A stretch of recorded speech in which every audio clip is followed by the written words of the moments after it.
Hello ladies and gentlemen, welcome to the third part of the Disco Elysium stream. I am your host, Iron Dragon. I'd like to remind anyone new who may be watching this that if you want to support the channel, don't forget to like and subscribe. And maybe click that notification bell.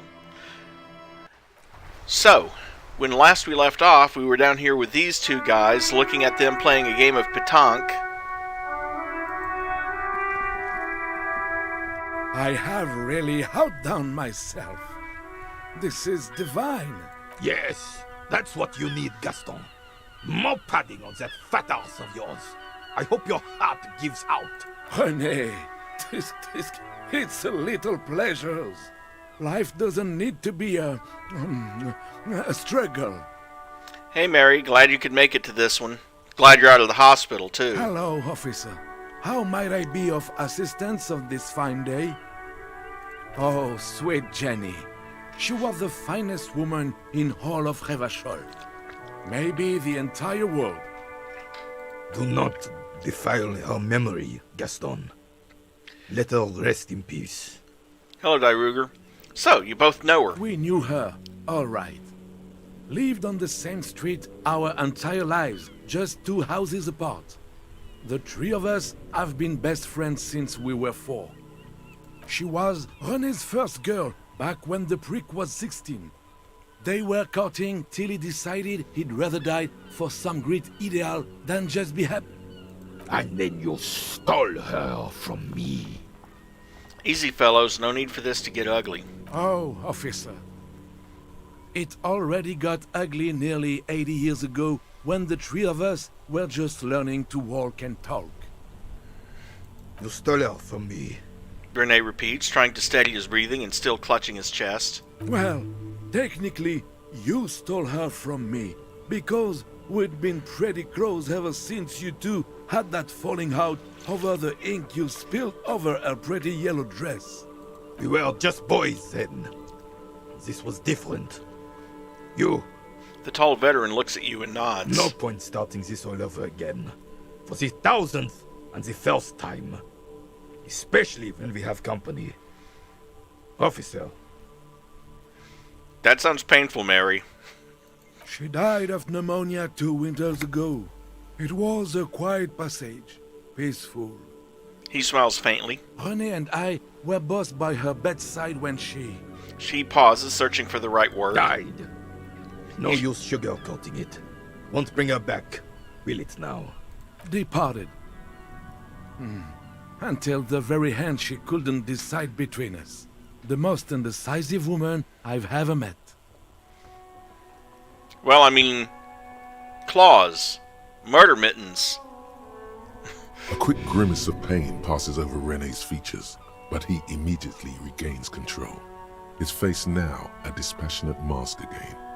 Why do you think she was indecisive? She could never make up her mind about anything.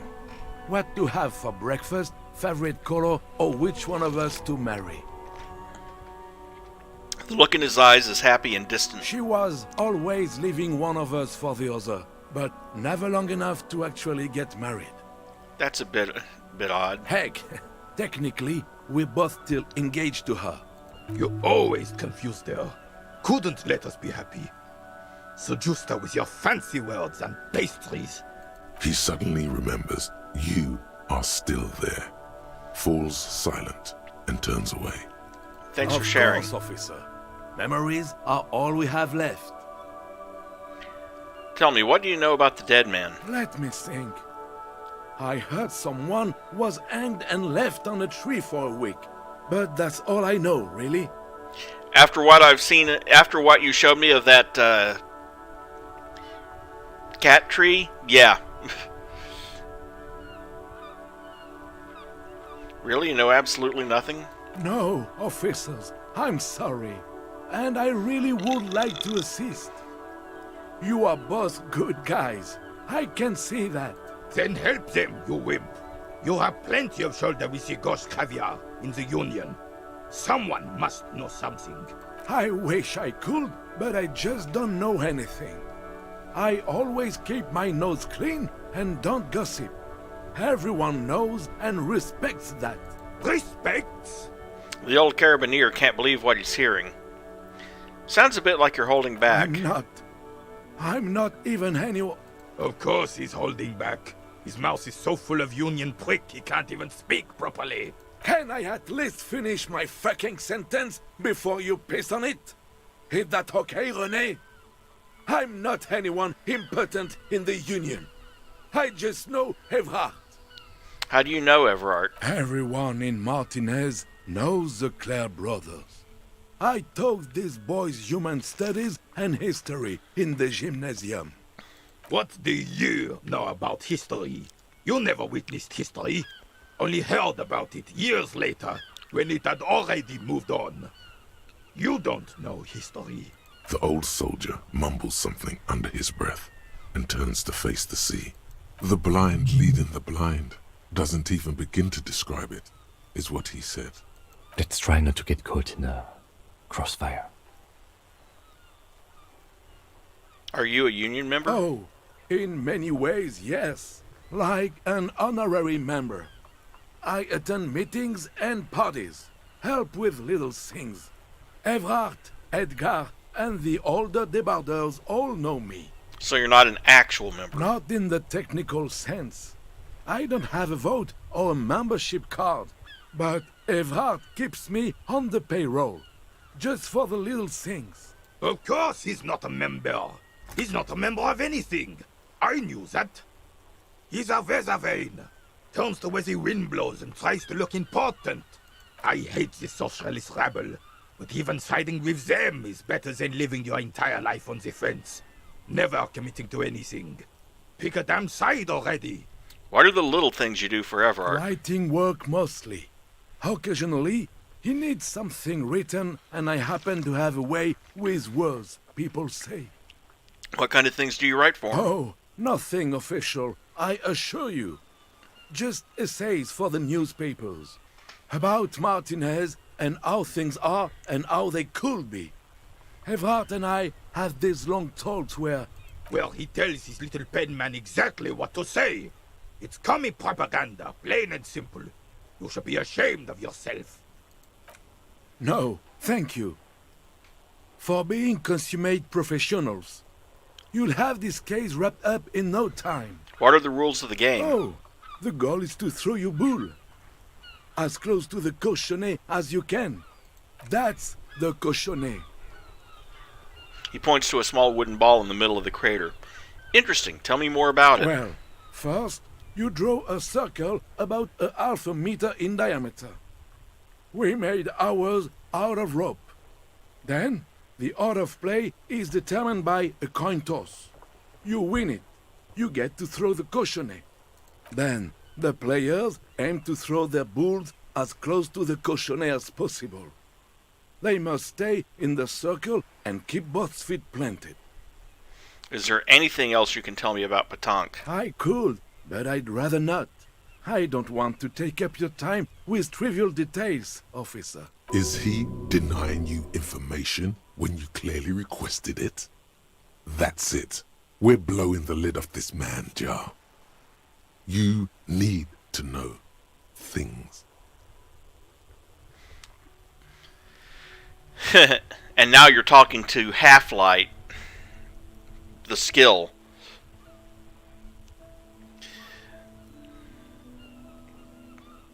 But do I really, and why? Yes, you do. Knowledge is power. Bathe in it. Empower yourself. Trust me. And maybe get out of the way of the damn bulls. All that blunt data must have triggered an information hoarding reflex of sorts. Think of it like a small seizure. It will pass. I think I get it. Thanks, Gaston. Yes. I'm sorry, officer. The senior is visibly shaking before you. Good. Gaston finally understands the rules now. Let's see if it makes him a better petanquista. I don't like where this is going, officer.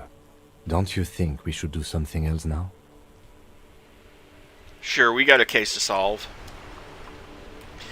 Okay.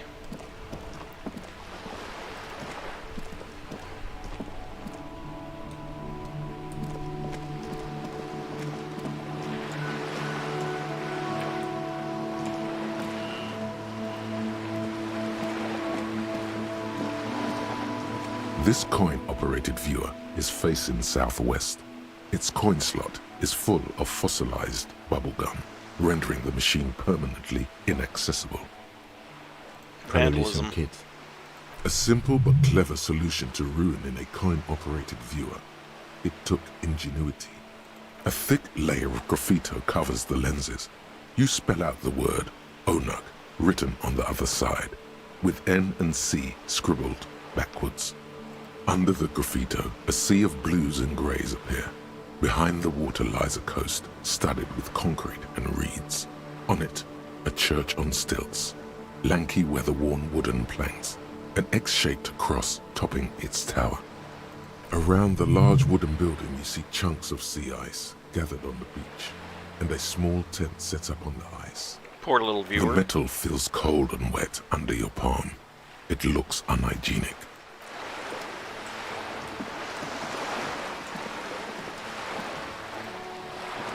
This coin-operated viewer is facing south. Your money disappears into the coin slot. A clunk, the ring of metal. Pull the handle and look The inside. curtains on the display open. You lean in to catch the view. It's blurry, different blues and greens. In the middle of the shimmer stands a drab grey shape, like a ghost. Turn the knob to The focus your lenses vision. shift. The ghost sharpens into an islet in the bay. In the ruins, a man-made structure is visible. A half-sunken sea fort. Its concrete almost reconquered by nature. It looks as if it was abandoned quite some time ago. Nothing but a rotten tooth remains of the anti-aircraft tower. A lonely birch tree grows out of it. There are ruins of some kind of building there. Really? I don't have the eyesight to make it out. The lieutenant takes off his glasses and cleans them. Well, hey, 25 cents for 5 experience points. I'd call that a worthwhile trade.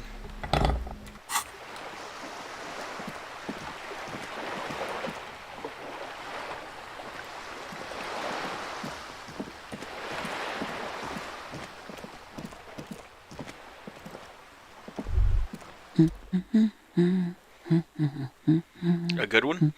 Yes? Hello? She nods, her attention fully focused on reading. Who are Me? you? No one. I'm just a working class woman. She doesn't really want to be disturbed that much. Have a good This day. was a tremendously...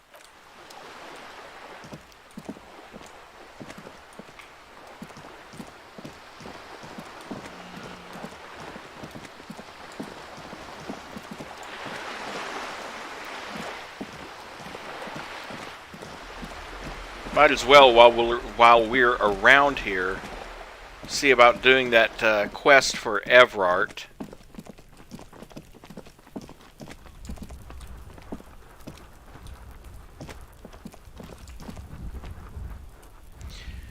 Now, the thing about the quest for Evrart is that you can do it without getting any corruption. You just have to wait until day 4 to do it. And then the guy will be back home, which immediately cancels the quest. Everett gets mad, but you get credit for completing the quest.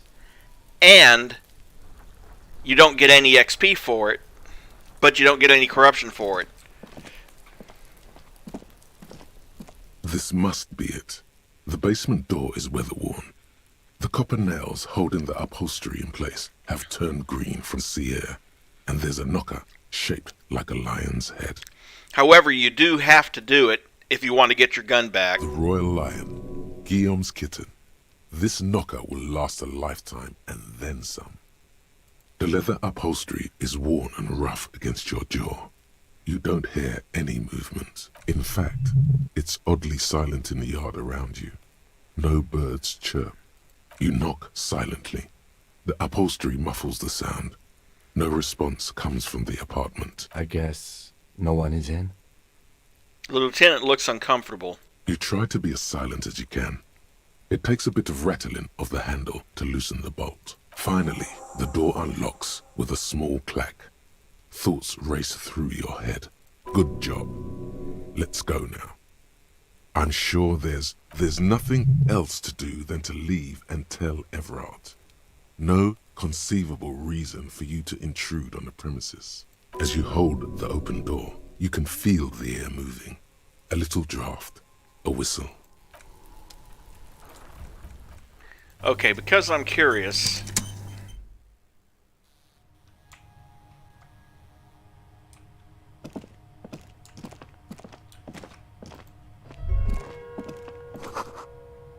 Whoever lives here admires fair-haired fantasy heroes with big muscles. The smell of disinfectant in the room smells like chemicals. You can almost feel the warmth of the red sun on the flag. This is the flag of Revachol, the suzerainty. This isn't What's just with one the sun? sun, but there are little suns dancing around the big sun. This is the sevenfold sun miracle. What's a sevenfold sun miracle? It's an optical atmospheric anomaly the first settlers saw. Happens in cold weather. 6 small suns around the big one. This complex halo phenomena is how old Revachol got its flag. Lieutenant, the old flag of the suzerain. The tenant is an old-fashioned guy. Bow down The before the lieutenant flag. does not bow to the flag. It's clear you like the hard stuff, Brota. What is my lower intestine going on about? Lower intestine? The term is metabolic and circulatory system. Okay, but what's the hard stuff? Fascism, Brota. What is fascism, though? Many things, but it's mostly about trusting your gut. Who does your gut tell you is the source of Revachol's problems? I thought you were my circulatory Quit system? stalling, Bruta. We're talking about the weakest, worst, most insane thing. The weak link. Financiers? Yes, them. But also, women. Women. Men of war. You don't like them. They're insane. Their idiocy needs to be scrubbed off this world with rubbing alcohol. Woo men need to go back to the fucking kitchen. That's what fascism boils down to. The rest is also important. But the main thing is that woo men need to know their place. Am I having some kind of stomach seizure? Stomach truth. You're having a stomach truth. Why am I getting Because this? you've said the hard things that others won't say. The good things, you've said them many times. Okay, yes, let's call it that. Good thinking. Okay, I've made up my mind about fascism. You're going to keep your views, right? Keep your views, Brota. Absolutely not. I'm not going to be plagued by an upset stomach. Yeah. Well, here's the thing. Again, like most of these decisions, you don't actually have to internalize the thought. It just unlocks access to the thought. For the nation, smart. Best not to mention the woo men too often. That's why you're the head and I am the stomach. No, fascism's about industry and politics and nationhood, not woman. I'm absolutely okay with women. Of course you are, Bruta. Of course. A book titled The Hidden World of Walking Sticks lies open. Huh.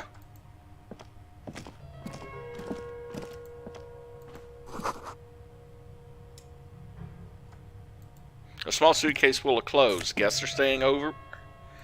Take the magnesium.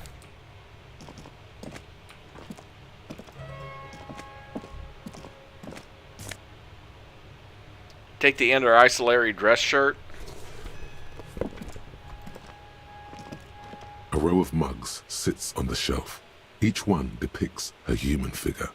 A dark-skinned woman grinning amidst mysterious symbols. A broad-shouldered man shoveling potatoes, and others.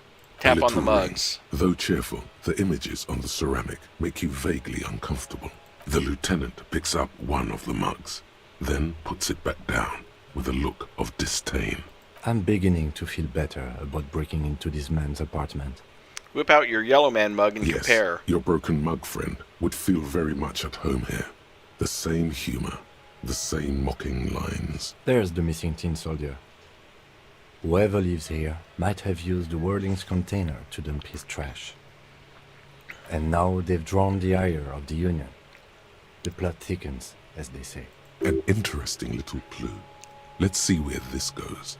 Clues have a way of magically connecting to other clues down the road. Perhaps you should break into apartments more often. Do you really think it's the same person who put the dead man's clothes in the trash? Who knows? I'm not expecting too much from these clothes in the trash lead either way. It might turn out to be some random local matter, but still, a nice coincidence. Move on from the mugs. And that's everything that's here, so we'll head back out.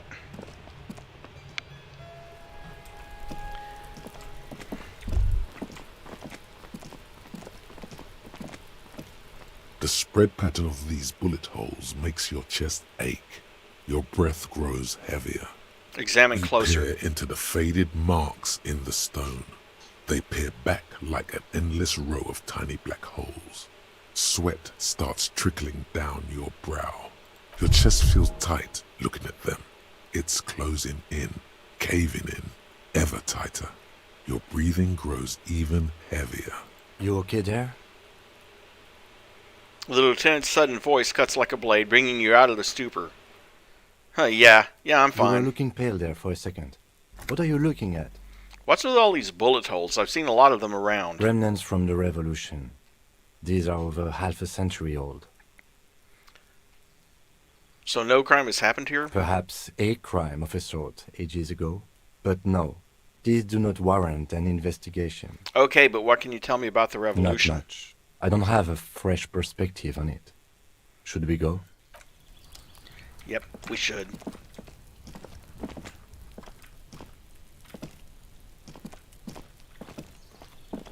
Can't get him There out of must be this. another way into the building. Okay, can't get up there from down here. Not from this route. And I seriously doubt I have any chance at ever doing anything with Just that. an ordinary wall. Nothing to see here. The only way that would ever happen is if I save scummed until I rolled an 18, rolled a perfect 12.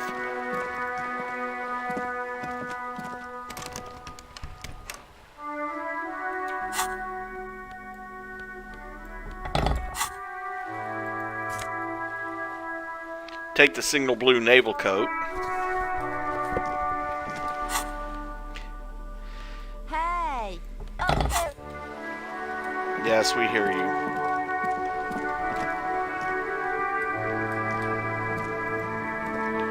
A sturdy metal door guards the southwest entrance to the apartment building. It's locked. The door rattles against your knuckles, but there's no response. The door rattles again, but this time you hear an elderly woman's voice calling out from inside. Stop banging on the door. I'm not letting any more strangers inside. Doesn't matter who I am. Now go on, get out of here. From within comes the faint sound of a broom sweeping across the concrete floor. This is the police. Open the door. The police? Everyone knows the police don't come round here. The hallway echoes with her cackle.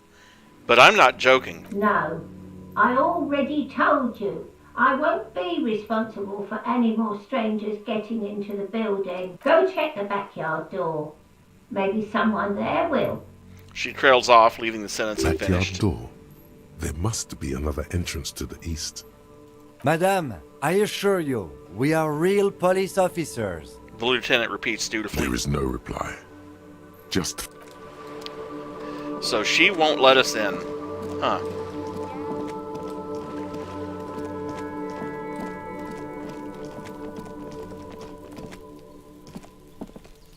Must be another way into the building.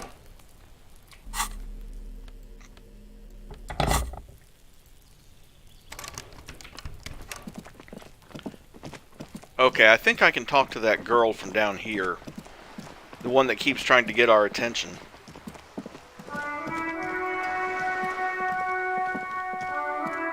The streets will flow red once more. A great torrent rushing down Rue de Esperance. You wait and see. The girl stares at the sailboat by the pier. The streets will not flow red with anything.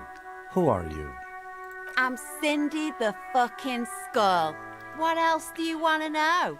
Date of birth, blood type, the last time I was tested for Hep C. Don't use that tone with me. I am the law. Sod off, pig man. Art is above the law.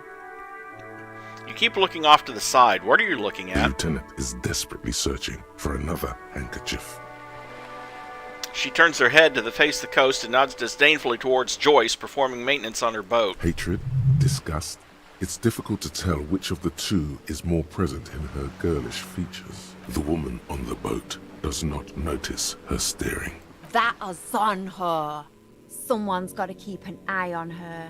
You mean Joyce? On a first-name basis with her, are we?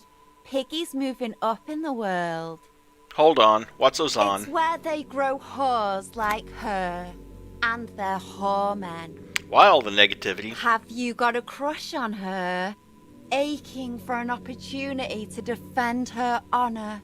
What are you doing to the wall? Can't you tell? I'm painting a beautiful mural, an aereo graffitio visible from low orbit. I haven't really started it yet. I'm waiting for the right words. She studies the wall, suddenly pensive. So you don't know what to Have write? you ever tried your hand at graffitio?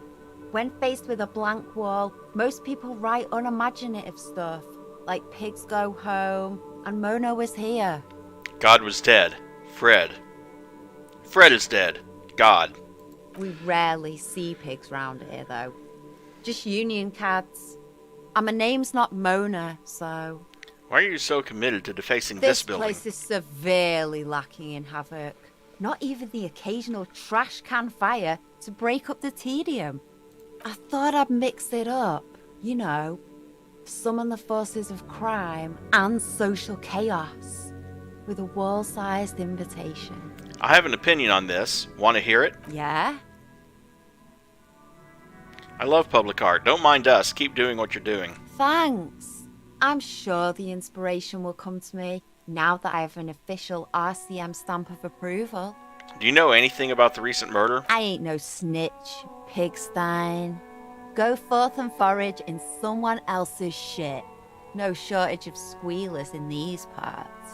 Actually, there is a shortage of people who talk to us in a normal, calm, informative manner.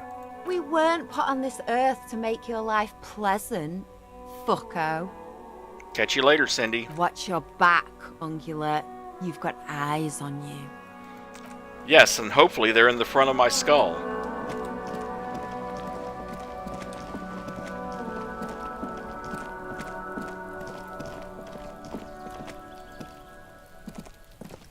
You see a young man on a balcony nursing a cigarette.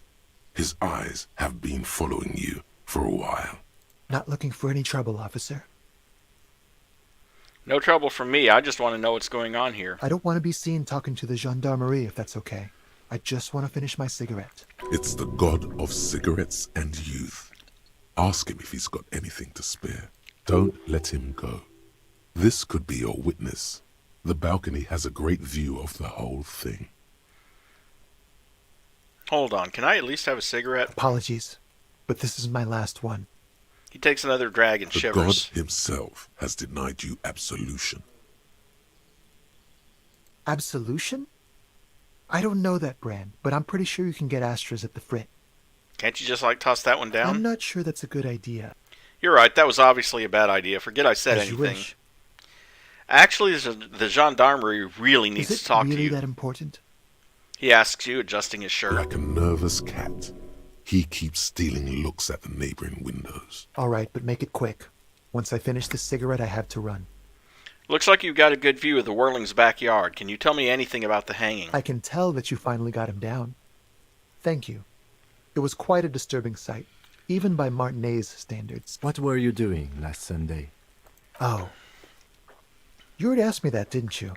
I'm pretty sure I didn't. No, not you. Some more muscular type. And when did you speak to this more muscular gentleman? The lieutenant takes out his little blue notebook and writes something down. Last week? I don't know. Look. He looks around the courtyard again. Old patio chairs and dead houseplants litter the scene. You didn't answer the question. What were you doing last Sunday? I had a friend over. What kind It of was friend? my Sunday friend. A Sunday friend. How intriguing. What's your friend's real name? Did he see something? He doesn't reply, gesturing no with his cigarette. In the neighboring windows, You can see faint reflections of his silhouette, all from different angles. Someone hides behind a curtain. Those windows have eyes, and those eyes are watching, spying on you three. Can you tell me your name? My name? My name is Martin Martinez. Martin Martinez? Good local name. Let's go with that. Failure on rhetoric. All No. right, we'll talk later. We won't. He takes one last drag of his cigarette before stubbing it out on the balcony. Now, if you'll excuse me, I really need to get going.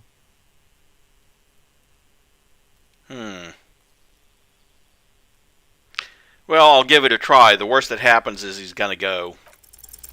Time to bring out your secret charm. Tears and begging. Show him your emotional side. Throw yourself before his very feet like a dog. Oh, God. Please don't go. Trash? Please don't go. Listen, I really have to go. There it goes. Wasted. You would have gotten at least a few good drags out of it. Good luck with the investigation. He walks away. And goes up the stairs. He's gone. The lieutenant puts away his notebook and turns to you. We should run after him, see No where he point went. in running. Tenements like these often have multiple exits. If he doesn't want to talk to us, then he'll know how to hide himself.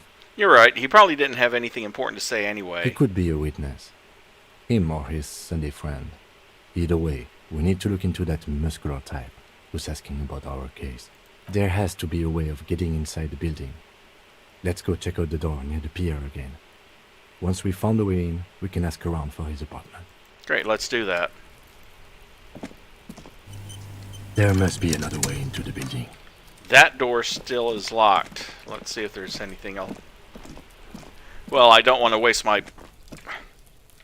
time talking to Kuno S over there.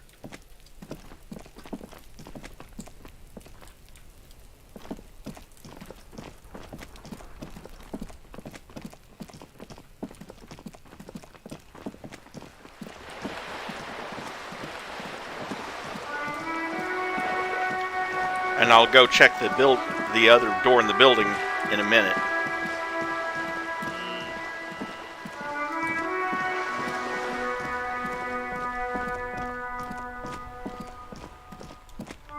Since we've got the time, let's check back here again anyway. You see a set of tires. Already exhausted that dialogue.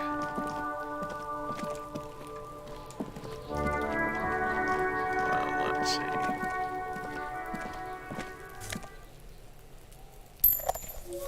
More magnesium. And 20 cents.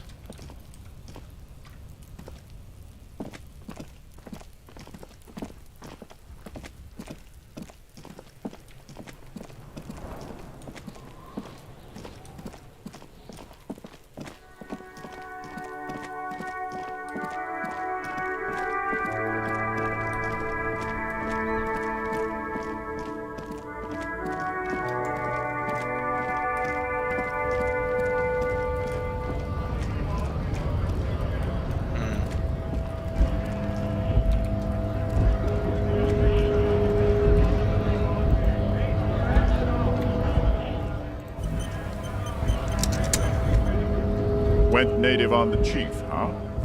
Those ballerina antics were reckless. Should have just punched him in the throat again. Wrong. You did the right thing with Measurehead. The ballerina antics won you the fight. Let's talk about our right to work. What about it? Your right to You work. here to fuck with us? Beat the honest worker down? No. Good. We're fighting for a cause here. Right to work! Right to work! Besides, we're not that different. It helps if people see us talking, cops and strikebreakers together. Shows authorities are on our side. Builds confidence. What kind of a cause are we talking Rights about? of people. Rights of workers. To have gainful employment. To make a salary. And feed their families. Regardless, I have some questions for Maybe you. you should ask them the questions. Like, why we're not allowed to make a living here. Shame on you! We have families to feed, you piece of shit. He points his finger at the man sitting on the railing. So do we, Scab. Who are all these strikebreakers? Honest men and women with rights to work, to be useful, not toys for corporate interests.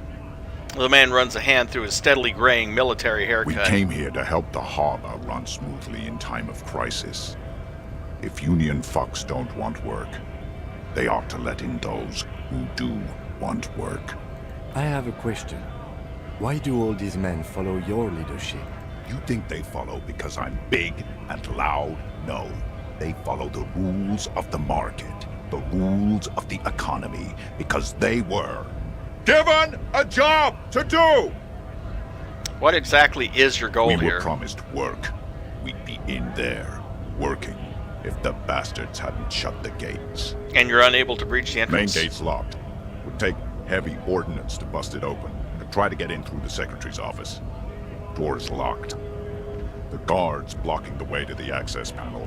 And I don't mean the scrawny mess punk either. I mean head measurer. Or whatever he is. Wait, you can't get by Measurehead? But I got by Measurehead. I kicked him in the face. Yeah. I saw your ballerina moves up there. In a real fight, these acrobatics will get you killed faster than a bullet. You caught them off guard. That only happens once. Even if you got him twice, or whatever. Now, he's alert. Standing on a narrow bridge. And me, man, are tired and hungry. Why don't you just talk to Like them? civilized folk, you mean? These native fucks don't understand civilized. It would be better for the neighborhood if you went home. At least for now. If you can't get in anyway. No! They will give up eventually. Or get drunk. Leave the button unguarded. Then, we charge. The man rubs his jaw, a perfect lightly bearded square wedge. When a bunch of ungrateful, lazy cockroaches can't get their act together, decide to block honest work for other people. He shifts uncomfortably in his worker's overalls. Beats me. They mumble nonsense about boardrooms and workers' rights, while we have the right to work! When the man moves around, you perceive some serious abs underneath his tight-fitting shirt. This man is in shape. There's something odd in the way he carries himself. His set of clothing looks vaguely mismatched. The different pieces of the attire seem ill-fitting. Ill-fitting? What does that His mean? shirt is far too small and an unpleasantly tight fit, while the overalls, held up by a belt, seem to fit a man with much more corpulence. You wearing new clothes? He ignores your question, choosing instead to turn to the emaciated workers, raising both fists in the air. The clothes are obviously not his. You've been talking to him for quite a while now. Something is off with this guy. Ask him where he's from. Okay, I gotta ask, where exactly are you from? What's it to you? Routine, part of the investigation. Am I a suspect? Done no crimes. I only fight for the rights of people. Already got that. I'm interested in your We're all background. workers, right? Workers stick together. Came from the eminent domain, in Jamrock. Backgrounds in odd jobs, heavy lifting, cargo hauling, bouncer work. I know the drill. A monstrous shadow high above the fire traps of the domain. The 881 motorway running over this district of Jamrock. Concrete pillars rise up from the midst of the dilapidated wooden houses. On the horizon, barely visible, the hazy machinery of the harbor. Shudder and breathe on your Life in the hands. domain is even worse off than in Martinez. The cold air is stiff from the fumes of the motor carriages and lorries roaring overhead. Below, broken down, battered people mill on the dusty streets with no purpose. Yet amongst them, there is no sight of this man. Nowhere. You're not from the domain. Yeah? What makes you say that? It's a gut feeling. Your gut's got too much alcohol in it. Getting delirious.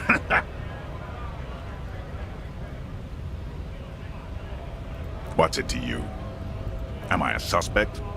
We're all workers. A monstrous shadow, life in below, broken down. A bouncer? Where? I frequent a lot of bars, and maybe it's Worked one I at know. Territorial. Ring a bell? Yeah, I think I've been there. It was a long... Okay. Doesn't lead to any more interesting stuff, except the fact that he's obviously not from who he says he is.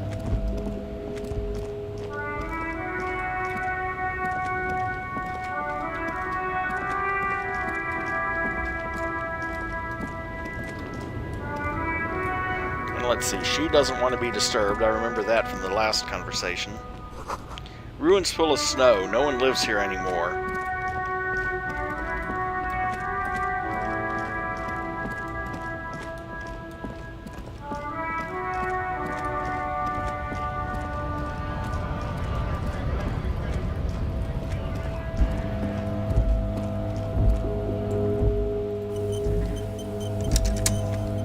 Welcome to Rivachol. The remark isn't addressed to you, it's addressed to the lieutenant. Hey, I know Rivachol, that's where we are. Don't you welcome to Revachol me. My grandfather came here from a 3,000-year-old racist isolationist culture, while your ancestors came to this island a mere 300 years ago. Every school of thought and government has failed in the city, but I love it nonetheless. It belongs to me as much as it belongs to you. You sound angry, Kim. It's men like you who keep Revachol divided, making it that much harder for everyone to climb out of this post-war limbo. What's going on here? Oh, come on, man. I just said welcome to Rivachol. It's a lorry driver thing. I know exactly what you meant. You think my kind doesn't belong here, that I should watch myself and behave. But you see, I'm an officer of the RCM. It's actually my job to make sure you behave. I would advise you to remember that. Silence. The air between them becomes tense. Well, the fact that he's actually called a racist lorry driver kind of sets the tone here. Needs backup. Now's your moment to shine. You two make a cute couple. You know that? The lorryman spits. The lieutenant exhales and resumes his regular calmness. Now that that's settled, we have a couple of Whatever questions. you say, officers. He waits impassively, cigarette smoldering between his fingers. He smells of heavy motor oils, and his breath of high tar content cigarettes, probably Astra Whites.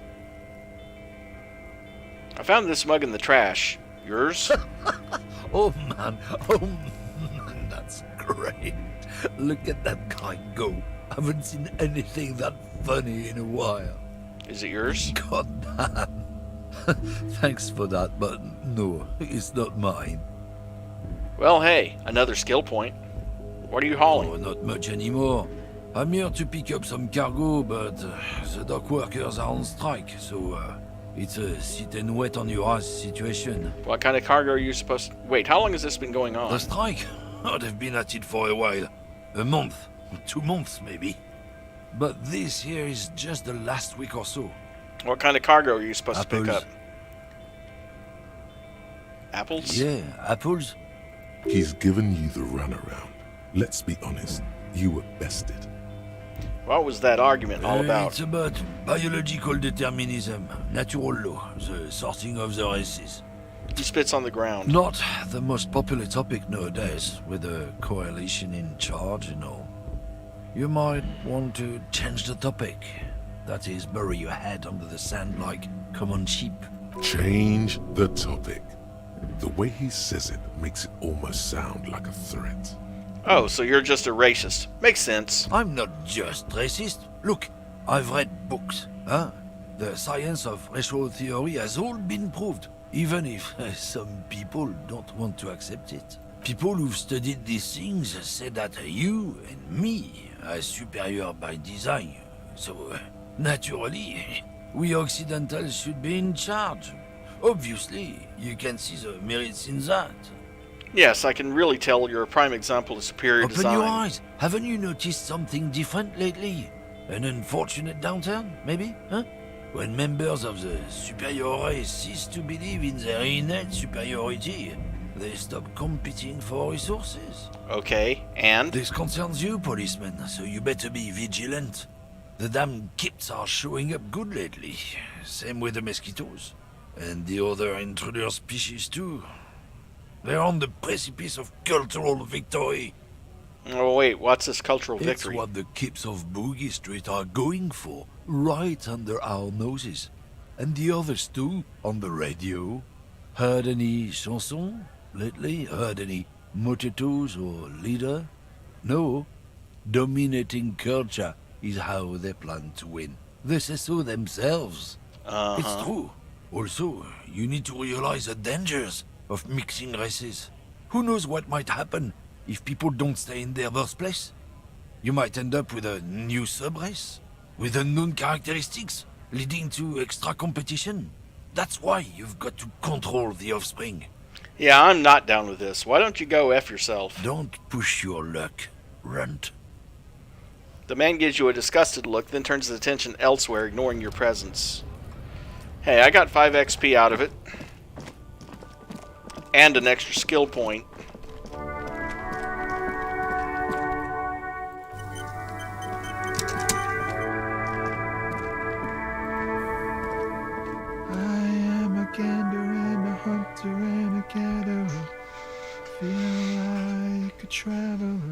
The man mutters to himself, accenting the beats as he goes. I am the law. Man. Yes, people get that you are the law. You really don't have to keep saying it. What's going on here? It's the jam, my man. He motions towards the sprawl of lorries with a sweeping gesture. The air from the east is thick with the smell of crude oils, heavy metals and other byproducts of the modern era. You could almost taste it. What's the jam? It's a traffic jam for the ages. Harbor gates up the street are shut tight. No explanation given. Workers on strike, scabs agitating, an all-around clusterfuck. Meanwhile, we're all stuck here in long-haul limbo for days upon days upon days. Upon days. Limbo, huh? So that's where I am. Yeah, exactly. So how long have you been here? Feels like forever. Like I was born on this here roundabout and this was all I ever knew. Just me and the metal and the tires, the oil and the fumes of mazout. Extravagantly phrased, but I can roll with it. Yeah, imagine. It's been a whole week already. He snickers. So tell me, what do you need? Care to spare some change for a working stiff? Huh? Oh. No, I ain't got any money. They don't want to pay for unfinished work. They who? The bosses, man. I don't know who these bosses think they are, but that sounds like a good arrangement for them. Yeah, it sure ain't good for me. Or you. I'd spare a coin or two for a city cop down in his luck. If I had saved 4 myself. Tell me more about this strike. It's like, whatever's going on over at the docks. Workers got a blockade set up, making demands. No way in or out. Going on strike would probably help you dodge a bullet or two. What's the union demanding? Some pretty wild stuff, I hear. Like a giant new power crane in half the company? I forget what exactly.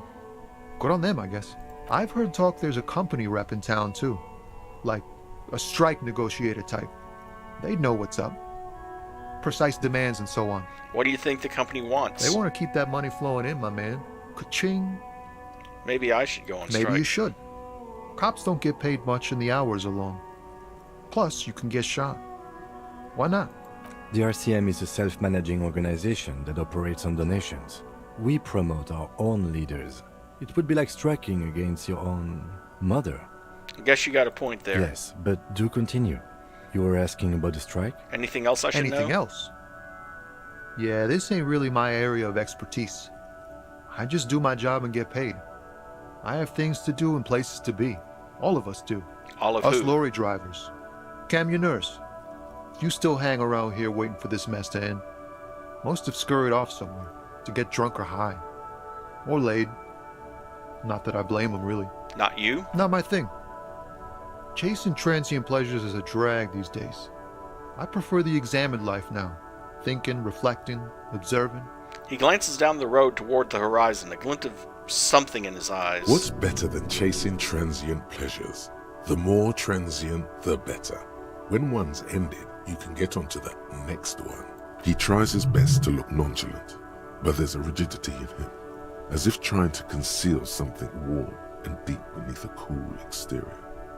Got any smokes on you? Nope, don't smoke. He nods toward the big lorry behind Some of the him. other drivers do, though. There's still a few around, waiting for the jam to disperse. Or waiting for the sweet release of death. Yup, nothing wrong with that statement. Your senses have nothing to add. You left the... You could also check the kiosk down the street. Frit. With 3 T's. Rebishaw's weird. What are you hauling anyway? Oh, high-grade narcotics, illegal firearms, stuff like that. Okay, and what are you actually hauling? Can't even get a few jokes past you, my man. I've got another haul of found cargo. Mostly sporting goods, tracksuits, and that kind of thing. They usually get shipped to Grodd and the Occident. Though we've been making headway in the Il Moran market lately. Could I get one of those tracksuits you're hauling? We're pals and all, but I can't just freely hand out the merchandise. The bosses won't be happy. There's no denying it.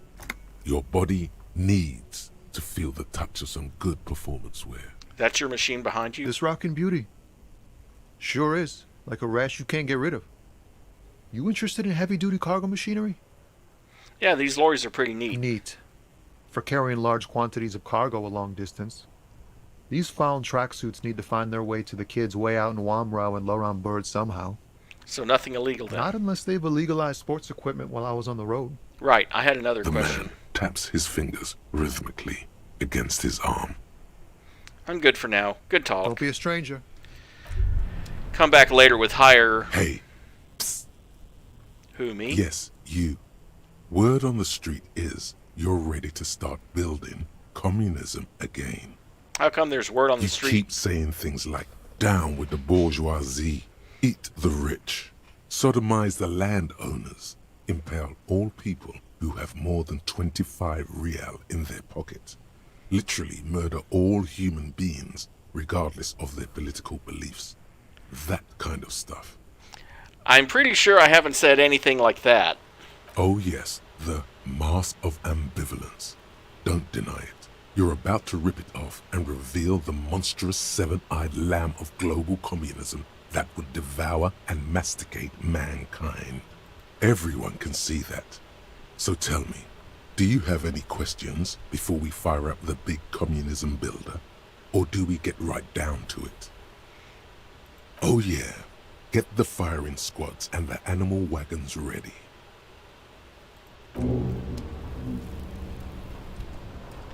And again, that just unlocks another thought, which I don't actually have to unlock. And I'll come back to that guy later when I have a higher empathy score. If I decide to spend points on that. Okay, there's this guy with that stuff, and there's the pawn shop again.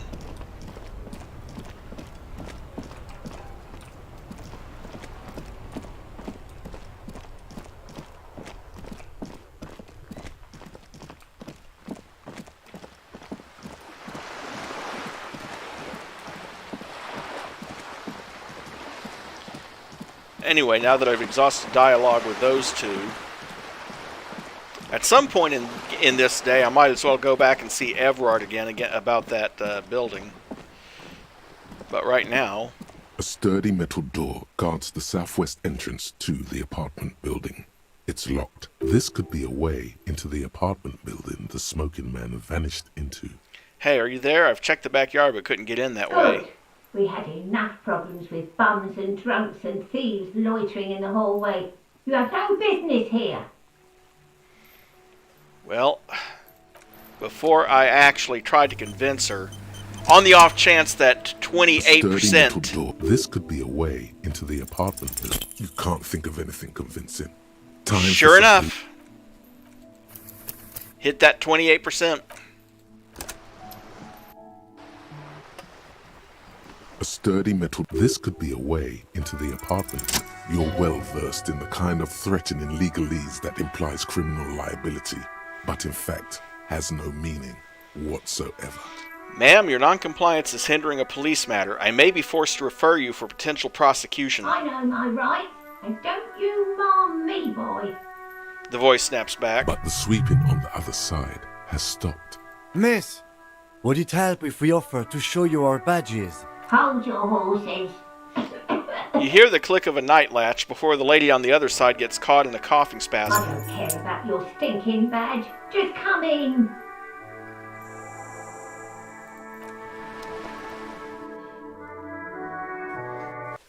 Finally in the apartments.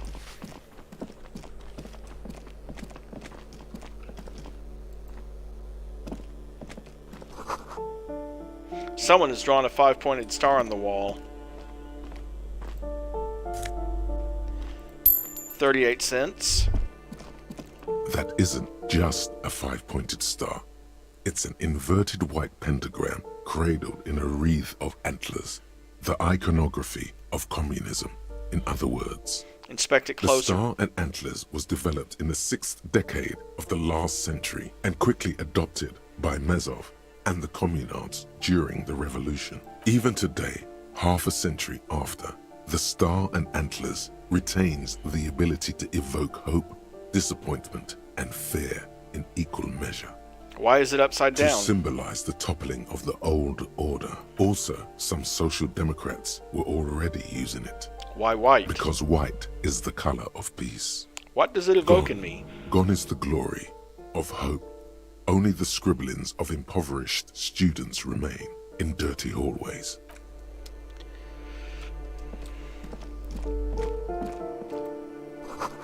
The box is filled with cleaning chemicals. Smells of laundry detergent. Oh hey, take some flip-up glasses. Eviction notices and missing pets are plastered on top of each other.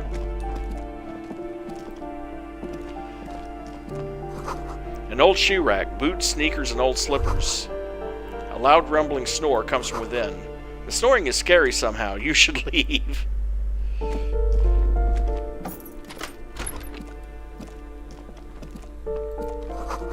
The shower curtains are covered in some sort of slime. Moss crawls on those bathroom tiles. Actual moss. That goes out to the balcony where we saw that guy standing. But I want to look around inside some more.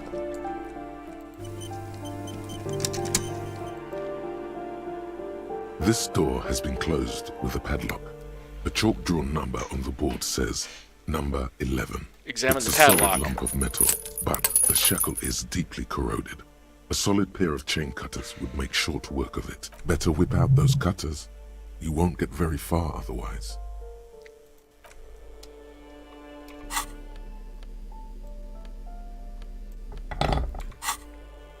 This door has been closed with a padlock. The shackle snaps like a twig, and the lock falls to the floor with a little thud. It should be possible to enter now. After you, detective.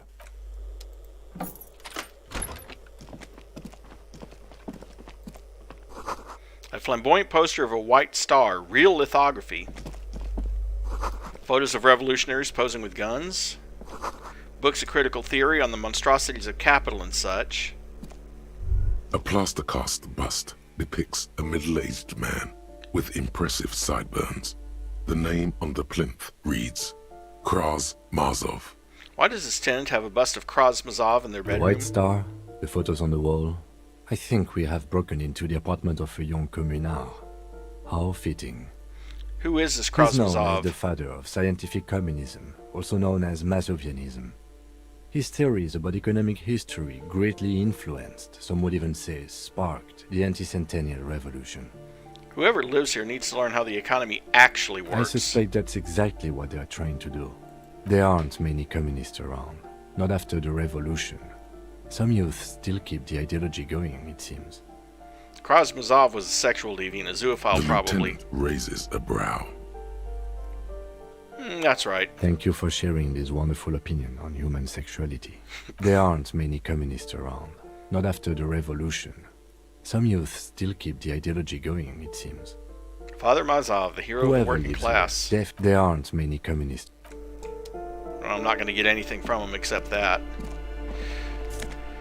Oh hey, a 9mm bullet and a Saramirizian lounge jacket.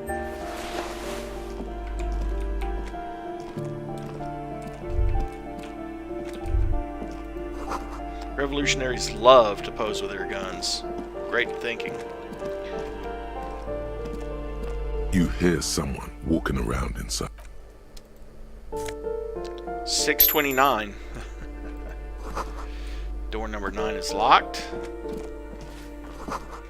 Apartment 8, their mailbox is overflowing. Oh, hey, a box.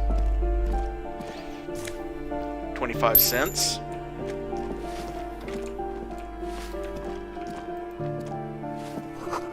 Foreclosed by Martinez Realty Associates.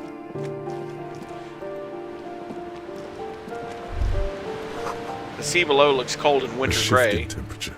The air chills around you. Dust settles on the stony floor. Rub your sides for A warmth. former architect stands before a slice of window, a room plan in her hand.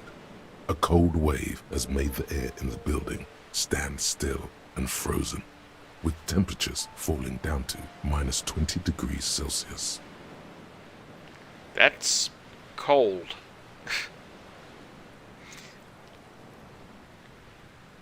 That's -4 Fahrenheit. Is red from the cold. She's breathing on her fingers, clasping the plan. Traces of sadness are visible in her expression. The plan. Faint pencil lines on paper depict the same place, but a missing eastern wall connects the room with the neighboring apartment. Ideas for arranging the furniture have been jotted down. Look around yourself. It's clean and empty, with new tapestry embellishing the walls. A standard HB graphite pencil has fallen off a three-legged stool in the middle of the room. Coincidentally, for those who don't know, HB is the equivalent of a number 2 pencil. That's what they call that particular type of lead over in Europe.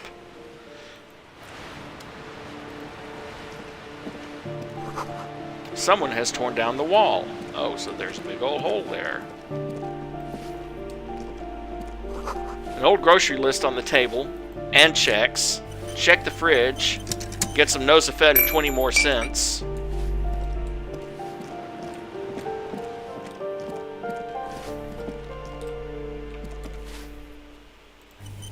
Not bad for a guy who started with literally nothing, huh? Up to $52.89. Give me a moment. An elderly woman is leaning on her broom, her knuckles white as bone.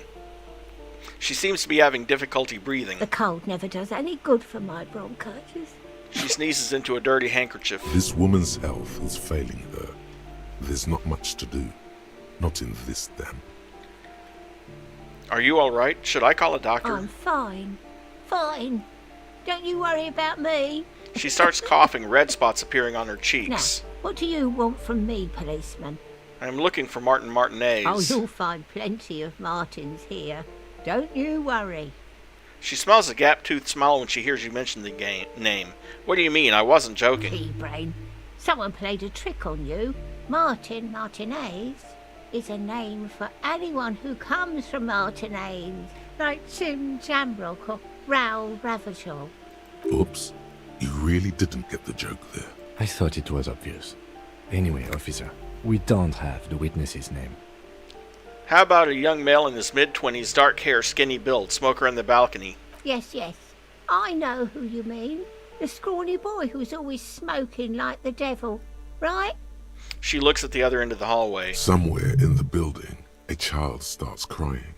You hear a radio tuned to a talk show and someone taking a shower. What's he in trouble for? No trouble, I just want to talk to him. Do you know where he lives? Talk? The cleaning lady starts laughing, but it turns into a violent coughing spasm. She squeezes her broom, trying to catch her breath. He lives upstairs in room 28. Go to the balcony. It's one of those doors there. He's usually home in the evening. Thank you. We should go check out his apartment on the balcony. See if he's home. Who are you? I'm no one. Just an old woman who cleans these hallways. Do you live here? If you can call it living. I have a little room upstairs right next to the coal room. It's barely bigger than a closet. But I don't complain, no. I have my bed and my aching bones to keep me company. And that's all I need from this world. And all she gets, too. The coastal wind beats down hard on the cold room door outside. Splashes of waves make the balcony slippery. I have a few questions about those apartments. Ask away, policeman. Do you know who lived in the foreclosed apartment? The hell am I supposed to know? Another nut job, I assume. She really doesn't like those nut jobs. Bad blood there. Why is there a hole in the wall in the abandoned apartment? Some lunatic lost his mind. All kinds of morons pass through these halls. Is one of the residents on vacation? Their People mailbox is come and overflowing. go. I don't keep an eye on everyone. Who lives in apartment 10? No one lives there. It's been empty for months. But I heard someone walking inside. Impossible. I would know if someone had moved in there. She pauses, eyeing the hallway. Maybe it's those countercultural people again. Breaking into a house like it's a public space. You're a policeman. Be good and take a look, will you? Sure, I'll go see what I can Great. find. Young people. They're worse than rats. You know, always littering the hallways with trinkets and empty beer cans. Who lives behind the padlocked door? Oh, that one is a scientist. A future scholar. Suddenly, the old lady's face is I beaming. think he studies astrology at the community college. Education's good. I always tell them to study. Astrology? Something to do with all those stars around his door. He asked me to leave his drawings up on the wall. You mean the star and antlers? I think that's a symbol of communism. A symbol of what and how? It's an ideology. It has some noble aims, but it's also been used to justify terrible bloodshed. The cleaning lady shrugs and returns to sweeping. Apparently she doesn't care. What can you tell me about Cindy? The artiste? Nothing I can do about her, I'm afraid. She ruins the walls faster than I can clean them. Still, She leans on her broom. she leaves an old lady to her business. More than I can say for others. That's She all, mumbles thanks. some kind of a response, then hacks something into her handkerchief. Thanks, I'm off. Let's see. What's this? We're getting reports of normal, reasonable, temperate, political opinions somewhere in Martinez. This is because I keep saying none of the above to political stuff, isn't It's it? also about that, but it's also more. Perhaps it's the hangover. Perhaps it's a temporary surge of serotonin, but something tells you it's time to become a citizen of the Kingdom of Conscience. First, where is this kingdom of It conscience? is not a place. It is a moment in time that can only arise in the right circumstances. In all of human history, it's only been achieved a handful of times. I can honestly say I have not read that book, Mary. So, how do you bring about those circumstances? Incrementally. Yawn. You'd get there faster with a little speed. History's greatest catastrophes have been brought about by people trying to make the world a better place. Too quickly. That's the genius of Dolores Day. She recognized that progress is meaningless if its gains are lost because of instability. Real, lasting change can only come about gradually, increment by increment. But what about all the things that are Tisk, wrong tisk. now? Just because you live in the present doesn't mean you have the right to place your needs above the needs of the future.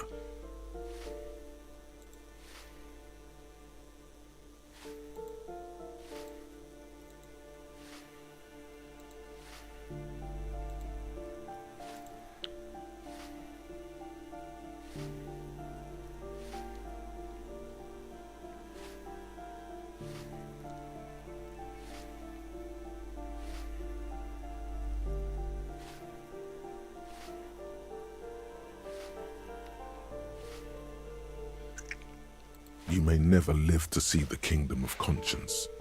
Your children may not. Even your grandchildren might not.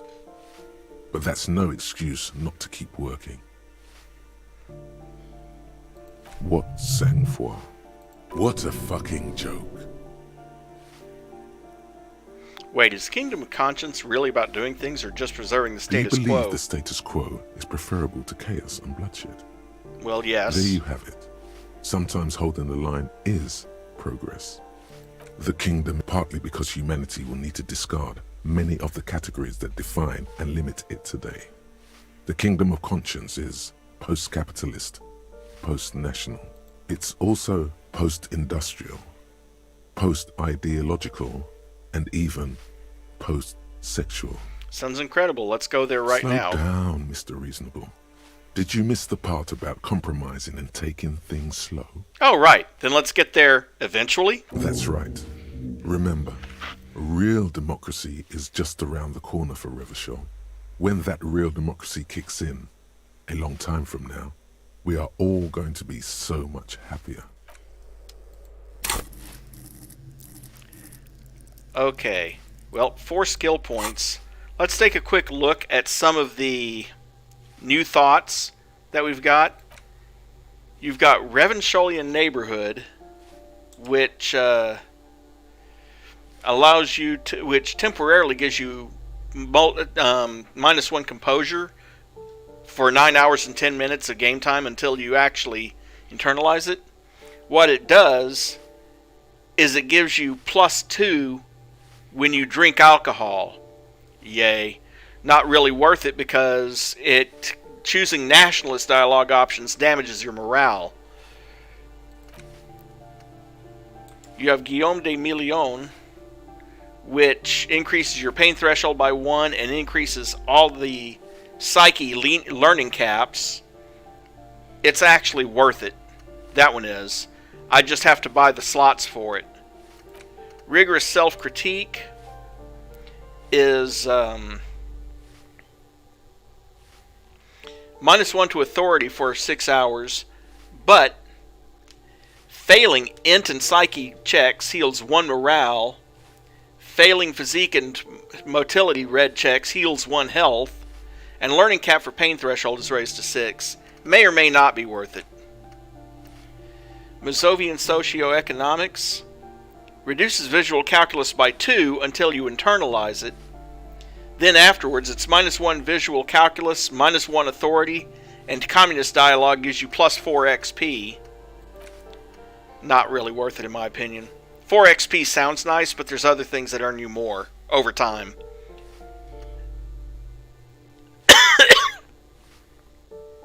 Caustic Echo I've covered before. Magnesium-based life form, I've covered that before.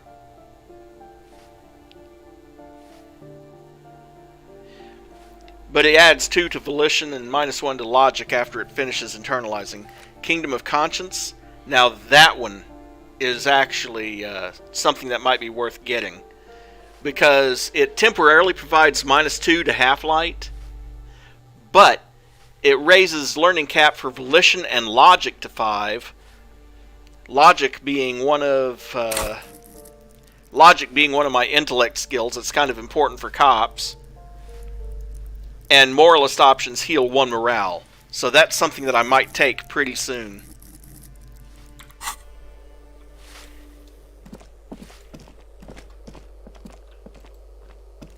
You hear someone walking around inside. The walking stops. A poor communard from the looks of it. The room is barely bigger than a closet. Do I have to open the door?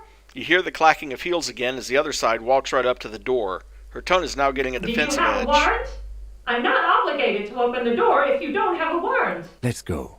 We don't have a reason to get inside that apartment. This apartment is supposed to be empty. Did you break in? Excuse me? Of course not. Scare them. Suspected of some big crime. Then open the door so I can verify your identity. Oh, come on. There's a pause before you hear the door being unlocked. Smart. The lieutenant says, nodding towards the unlocked door.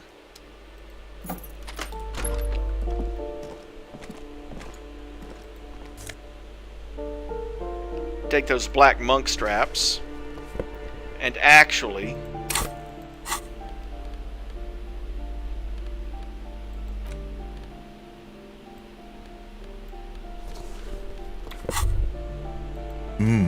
the luxury of fine things. Just look at those black monk straps. After spending an entire day hustling, who's to say that you didn't deserve a pair of ridiculously expensive shoes on your tired feet? You're right. Beautiful things do make people happy. Beautiful things give you a rush. It's power. Crafting your style. Draping your flesh in silk and leather. deciding how to present yourself to the world. Remember, when they come to take it away from you, you worked for those shoes. Whether you like it or not, wearing these shoes has made you more liberal. Ultra-liberal.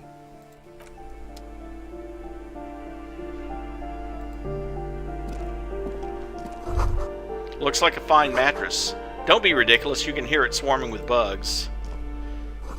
A blister pack of medicine peeks out of the box. You should take it. Hypnogamma, which is +3 to morale. Or, in this case, actually 3 morale healing. Satisfied? My name is Marielle Charpentier, and I'm an agent with Martinez Realty Associates. I am not breaking in, as I have every right to be here. The keys, see? Boy, put the right makeup on her and she could pass for the Joker with that smile. She jingles a set of keys in her hand. Boy, there are a lot of different keys there. More than 20, at least. Do you want to see my ID as well? You can't legally ask for it, but why not? Want to see my residence permit too? She fumbles through her purse, fishing out a light, paper-clad passport.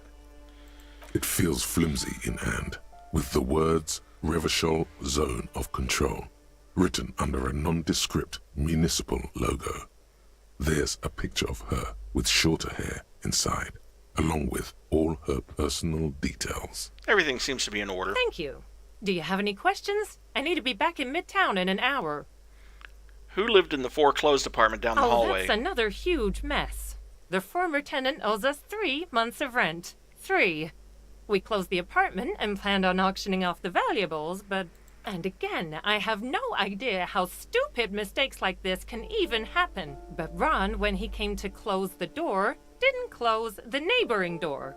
And there's a hole in the wall. So preppy. She's probably on some low-grade performance enhancers, like Preptide or Pericanine. A hole in the wall. Can you believe it? And then the tenant ran off with his stuff. He's gone. The money's gone. Just like that. She snaps her fingers. My money has also disappeared, I think. Well, it does not disappear from my hands. No, I don't let it. Couldn't have been that much money. These apartments look pretty shabby. These apartments are perfectly fine. They have gorgeous architecture, a million-real view of the bay, good ventilation, neighbors, life, spark, and they are affordable. I'll tell you, Martinez has a future. In a few years, it's going to blossom with artists and creatives and those radio computer wizards. So wait, what happened with the wall? Don't ask me what happened with the wall. I have no idea how we're going to find the time or resources to fix it. Both apartments are now unrentable. Both. She's still shaking her head, manicured hands now crossed over the chest. So what are you doing here? I need to get it ready for the next lease, but as you can see, the previous tenant completely trashed the place. Reprehensible. Who lived here? It was some kind of a moribund old man who used to be a business owner. You'd think they'd make rent. She stops, hesitating. A sudden serious look crosses her face. This story didn't have a happy ending. But that was months ago. Anyway, was there anything you wanted, or is that it? I'm in a hurry. That's all, course. thank you. She replies with a smile, but her eyes remain glazed over. She's been waiting for you to leave. Master Investigator, you just can't keep yourself away from locked and hidden places, can you? It is my duty as a cop to investigate every square inch of this world. Boy, the world's secrets were made for you. They wait patiently for you to uncover them. And that gives us access to the Jamrock Shuffle, which is -1 esprit de corps. But if I do go ahead and internalize that, I find better loot in locked containers.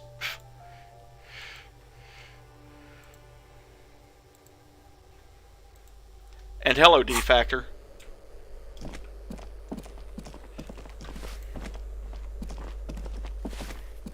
Give me a moment. I didn't find any counterculture people in apartment 10. It was just a real estate agent setting up the room for new tenants. I see. I hope some good people are finally going to move in. This place needs them. It's going pretty well. A little bit uncomfortable right now because of an intestinal problem, but I'm fine. So, yes, radio computer wizards are coming. They're going to save the place and the economy. Oh, I do like wizards. And people like that in general. They have a lot to tell us about our fates.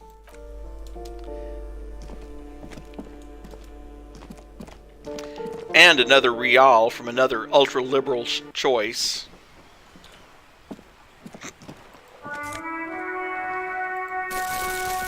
Some plastic tear.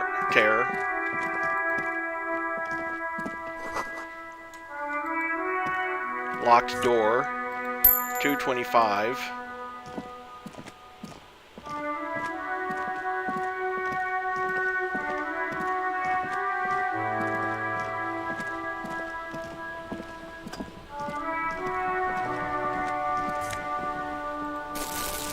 More plastic tear.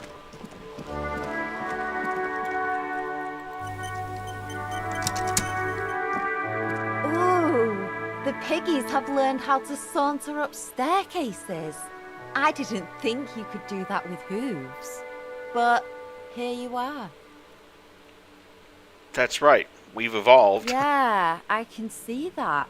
Cool mutations. She crosses her arms. That smell coming from her paint bucket. It's not paint. It's heavy fuel oil.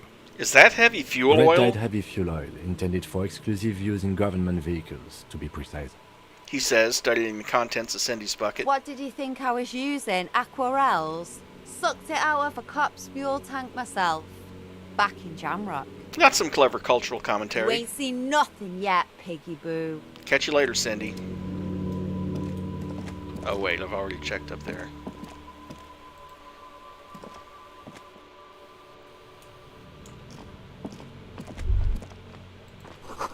100 tiny feet scurrying beneath the grate, the rats of the city. Enough coal to last for several winters. Smells of chemicals. Someone's been sleeping here recently.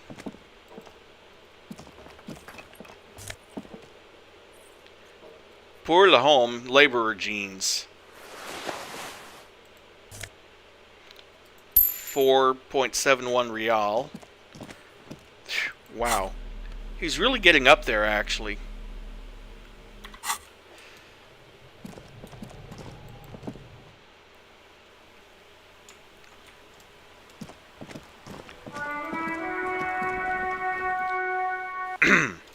Considering he started with literally nothing yesterday.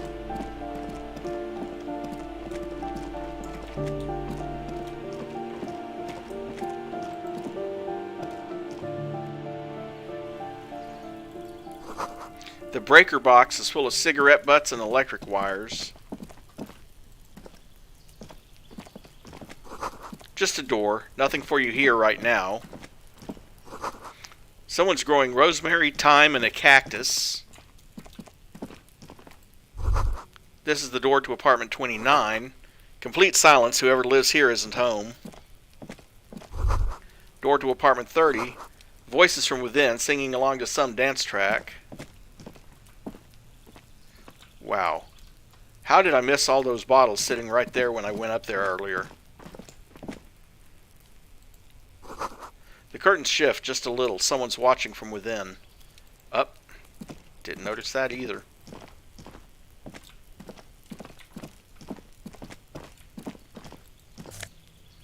$15 more cents.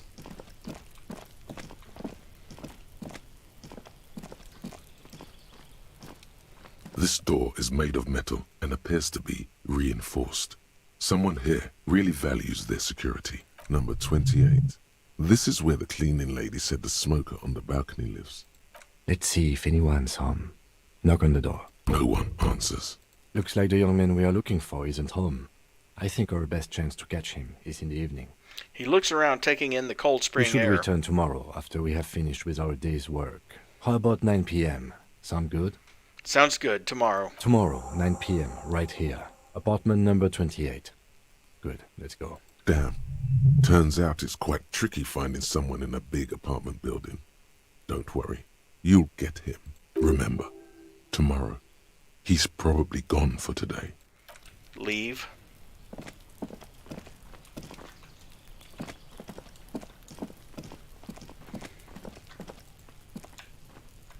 And now that we've done all that,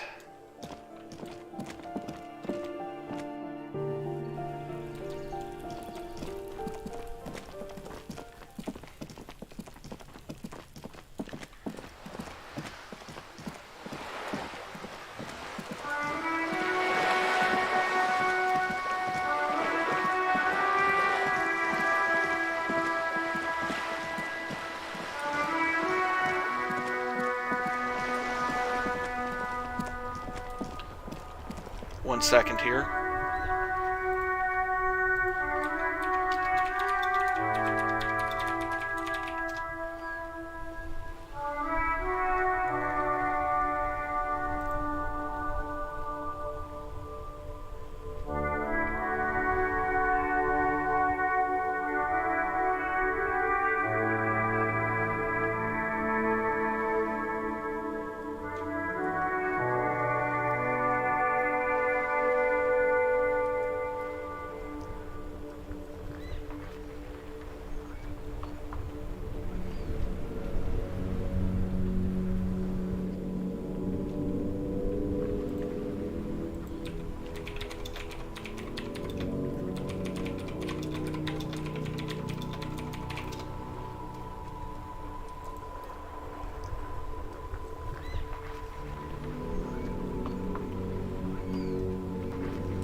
Believe it or not, there's a few books in here that are useful for different things.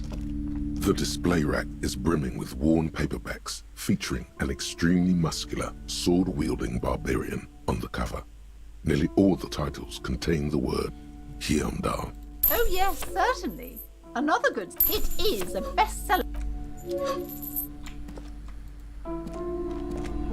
A small mountain of colorful board game boxes. There are numerous types of games for all ages. A lot of shelf space seems to be taken up by Wirral-related merchandise.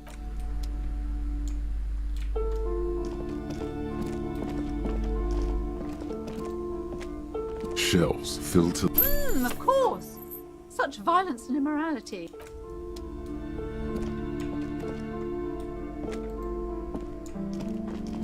Shelves full of biographies of famous people, whoever they are.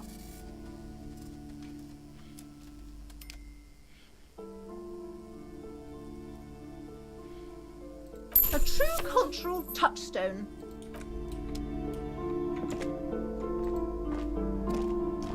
This bookstore is not strictly about crime. Amidst the various books, the point of the book, various paranatural... And I'll be coming back here for a book in that one too.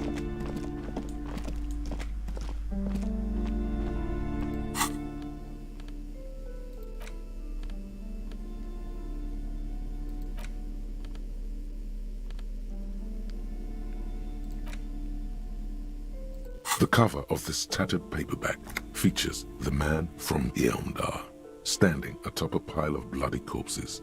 His two Zweihanders are crossed over his massive chest in a dramatic X, their blades dripping with gore. Well, thanks for stopping by, D-Factor. I'm glad for the support. Sleep well. Behind him rise the harsh, snow-capped peaks of his native Northlands. In bold red letters, the title, Heimdall Man, the man from Heimdall, unfurls like a banner. In the foreground, a nearly nude woman lies spread in supplication, her privates strategically covered by her flowing black hair. These images speak to something burbling deep within you. Quick, find someone or something that needs to be gutted, beheaded, impaled on a spike.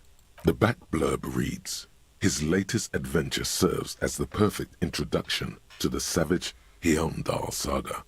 Meet man from Heimdall, his faithful blood brother, Tyribald, the noble Lord Hrothgar, and some of their most fearsome foes yet, for the Northlands, for Heimdall. Below, in smaller font, you see the parenthetical, adapted from Man from Heimdall and the Necromancer's Treasure. Man from Heimdall, Lord of Hrothgar, and Man from Heimdall, the Curse of Nacht-Hera. The story opens in media res. The man from Heimdall and his band of northern reavers are in the bowels of an ancient temple, surrounded by an army of gibbering wights, led by the deathless necromancer. One by one, the brave Northmen fall to the relentless crush of undead, only to join their number as reanimated corpses. By nightfall, only the man from Heimdall and his blood brother, noble Tyribald, are left standing against the dead horde. It is an honor to die by your side, brother, Tyribald cries, as his battle axe beheads one of their reanimated comrades. Wow, they're in trouble Nine, now. Tyribald, the man from Heimdall, bellows over the army of flesh and bone. Have courage, for the Northlands, for Heimdall. He leaps to the mezzanine to face the black-eyed figure, and like a mad ice bear, whirling twin Zweihanders, Sturm and Drang, he plows through the ranks of the deathless, surrounding the necromancer. You know, I really want to see his muscles, if he can actually use two-handers. Because that's what Zweihanders means. It means two-handed sword.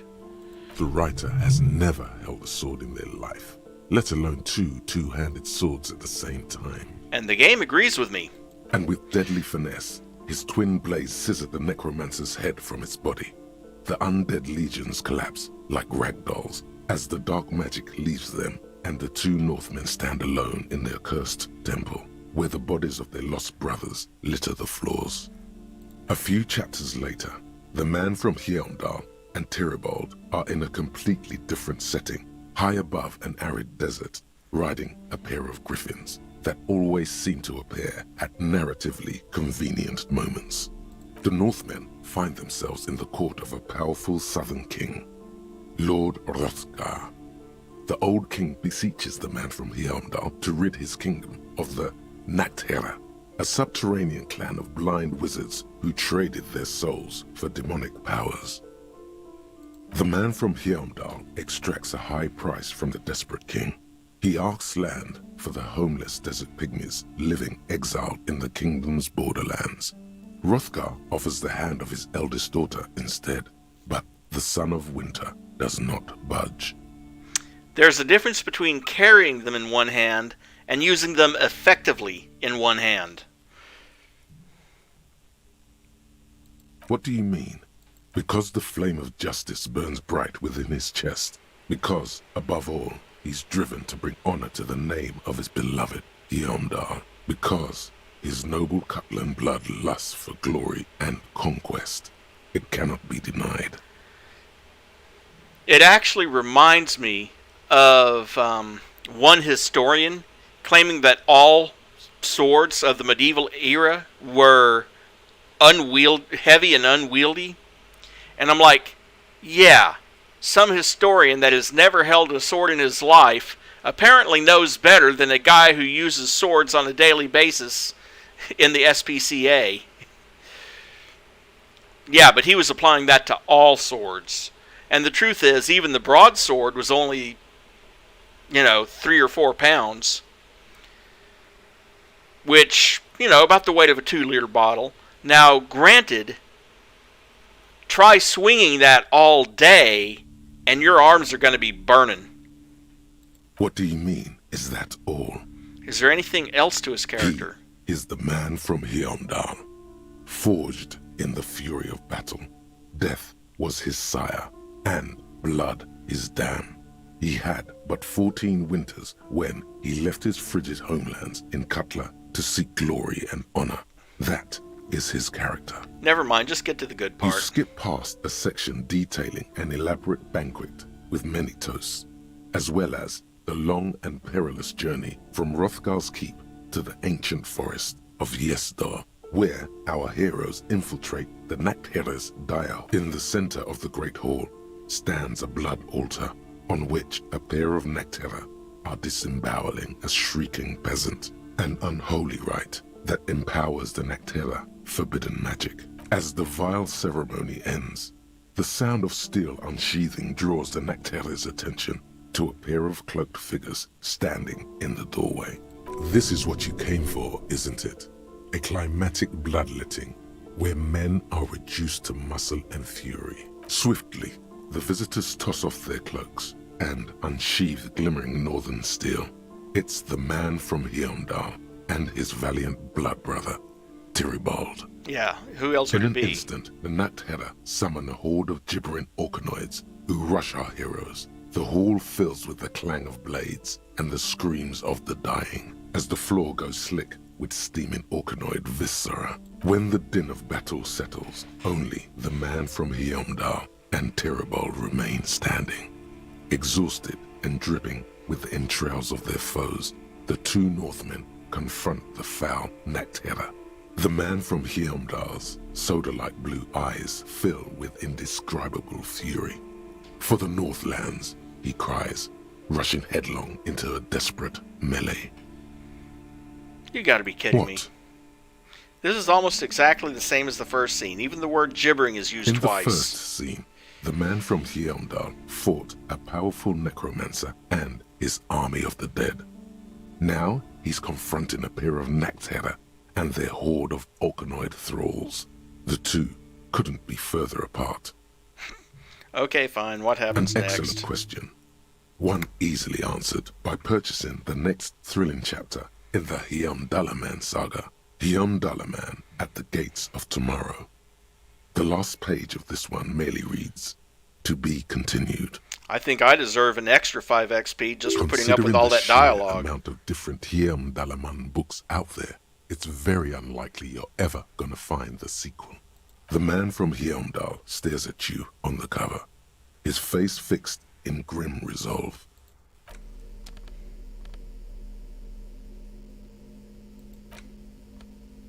The edges of the pages are worn and smudged. A lot of people have read about the Devil Woman's altercations with the Heimdall man. The jacket copy proclaims, "Man from Heimdall returns in his most exciting adventure yet. After crashing into a strange jungle, cannibalistic natives abduct his only surviving comrade, noble Tyribald. Before Man from Heimdall can mount a rescue, he is ambushed by a tribe of female warriors and taken to the ancient citadel of Cloud City, where a mysterious and wicked queen rules supreme. Will Man from Heimdall be able to escape his dire situation and find his missing friend? You open the book to a random page. Man from Heimdall, wielding his two Zweihanders, is carving through a sea of savages, his visage fixed in grim determination. His arms, whirling like windmills, are soaked with the blood of his enemies. Mangled corpses litter the battlefield. Let's give this a Berserker chance. rage burns in his azure-hued eyes as he brings glory and honor to his long-lost Heimdalla tribe. From the village of Heimdall, the ivory giant roars like an ice bear, and the winds of Gatla howl out his name. Give me Man more. from Heimdall rides on a gilded griffin, his golden mane billowing in the breeze. Both Zweihanders sheathed on his back. He is off to war. Will he conquer his enemies? Will he conquer himself? Onward. The steel muscles of Man from Heimdall gleam in the humid jungle air. Yet the man does not sweat. In meditation, his soul drifts in the frigid northlands he calls home. Holy crap, this is so The mean. passage reads, "The man from Heimdall looks up, his eyes blue as the mountain lakes of his homeland. He rarely speaks, but now his voice booms in the darkened throne room. Do not try to sap my masculine essence, wicked temptress. Son of Heimdall will never succumb to your seductive wiles. And yet, he does, I'm Thine sure. spells are no match for purity and strength of will. Brothers of Heimdall, stand above the vices of flesh, for it is weak and corruptible, yet mine is forged in gore and strife." Queen Lydiana just laughs, a sultry and salacious sound, then says, "I have grand plans for you, man from Hyundai. She gestures her diabolical hand toward an array of potions and unguents. First, you shall please me. Then lead my armies against the vicious cannibals. Not a muscle moves in the face of the man from Hyundai. Yet inside, there is turmoil. This goes against all he holds sacrosanct. Wow, this is epic. In the final pages, man from Hyundai mounts Galavarin, his mighty griffin, and turns his gaze to the horizon. Queen Lydiana is dead, but an army of cannibals is storming the gates, and still there's no word of trusty Tyribald. To find out what happens next, you'll have to pick up Man from Hyundai and the Three-Eyed Skull, available in fine bookstores everywhere. Spring 39. If it wasn't for the fact that that's good, for talking to Kuno, I wouldn't have bought that one. In your hand, you hold Dick Mullen and the Mistaken Identity. The brittle paperback feels fragile to the touch. The cover features a pastiche of different scenes. In the foreground, a man in a dark overcoat clutches a pistol to his chest. Rising up behind him are two silhouettes wrapped in a passionate embrace.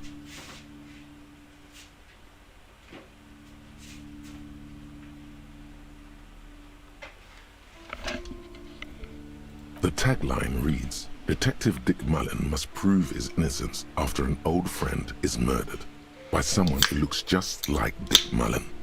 That seems to sum up the premise nicely. Are you really reading that, Detective?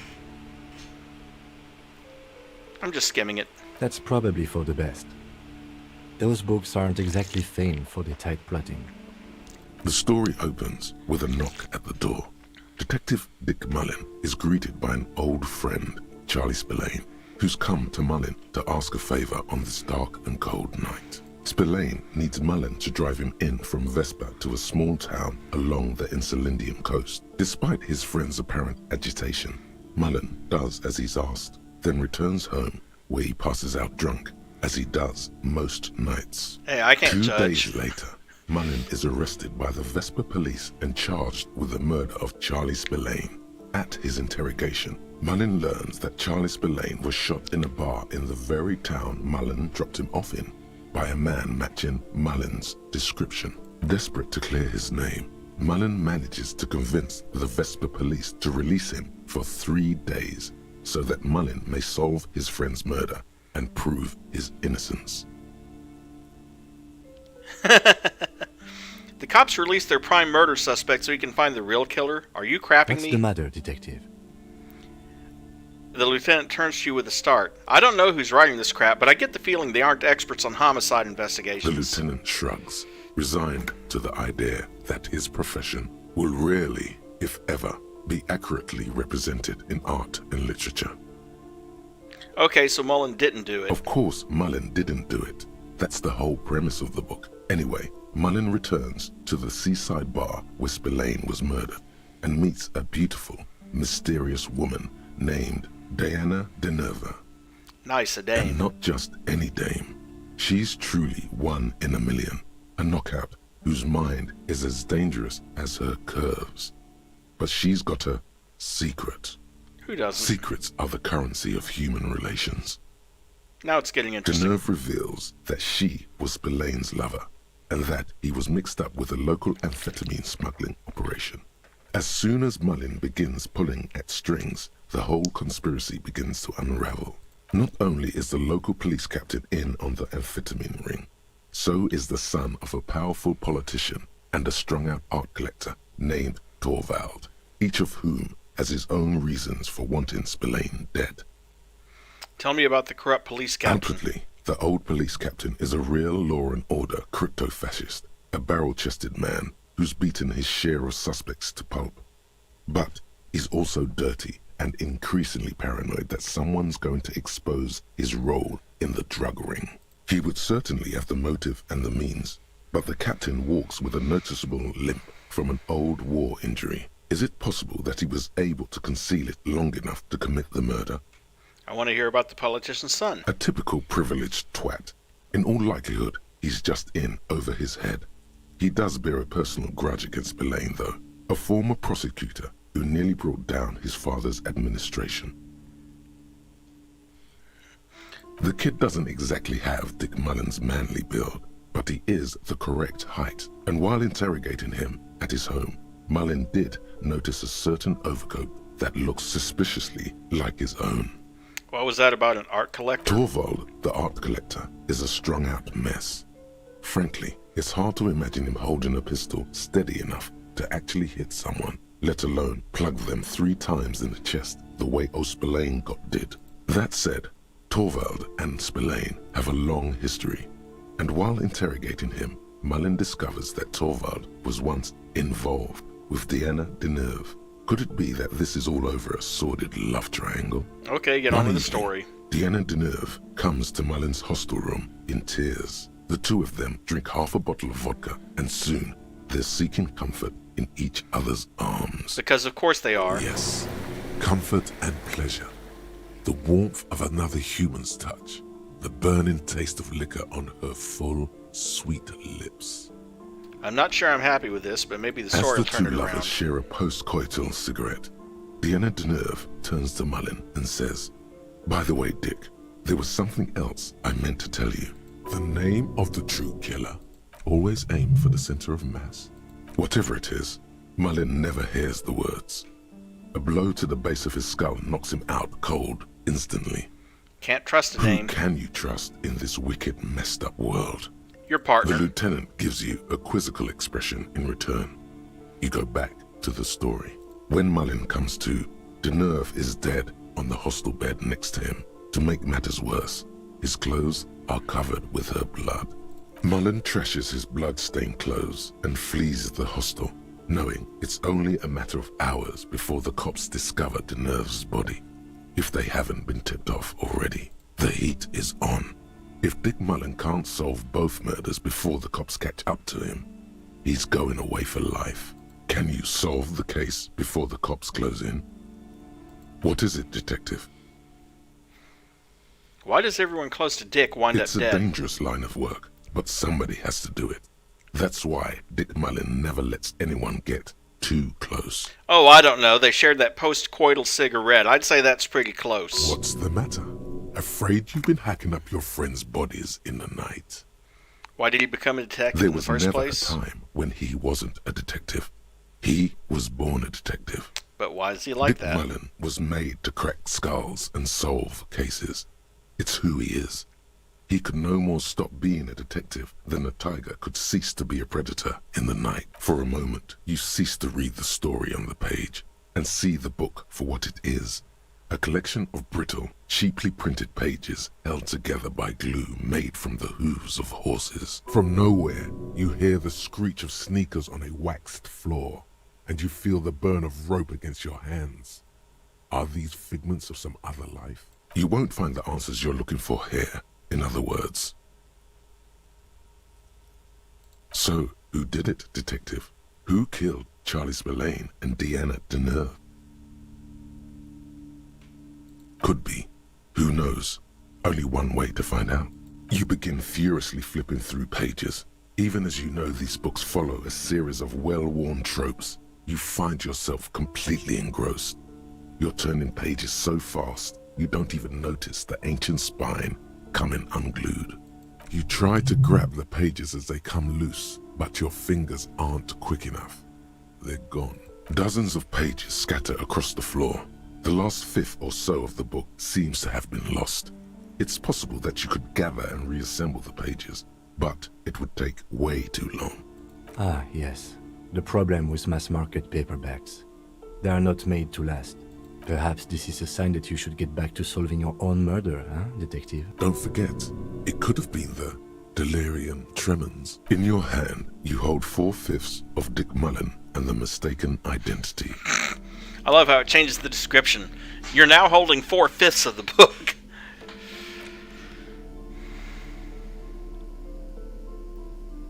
The Greatest Innocence by João Paulo Salomão Lopes de Fuego. The book that name is a mouthful and heavy. Browsing through the various chapters, you try your best to understand the ceaseless overflow, The sprawl of names, dates, places, events historical. Most of it ends up as a twisted mass of facts inside your brain. You can do it. It'll be worth it. There's something here. Your educational survey is done. Did you catch any of that? No. Oh well, it's pop quiz time. Let's see what you've learned. This might take a few minutes. You ready? That's the spirit. Here we go. Question 1. Who was the first innocence?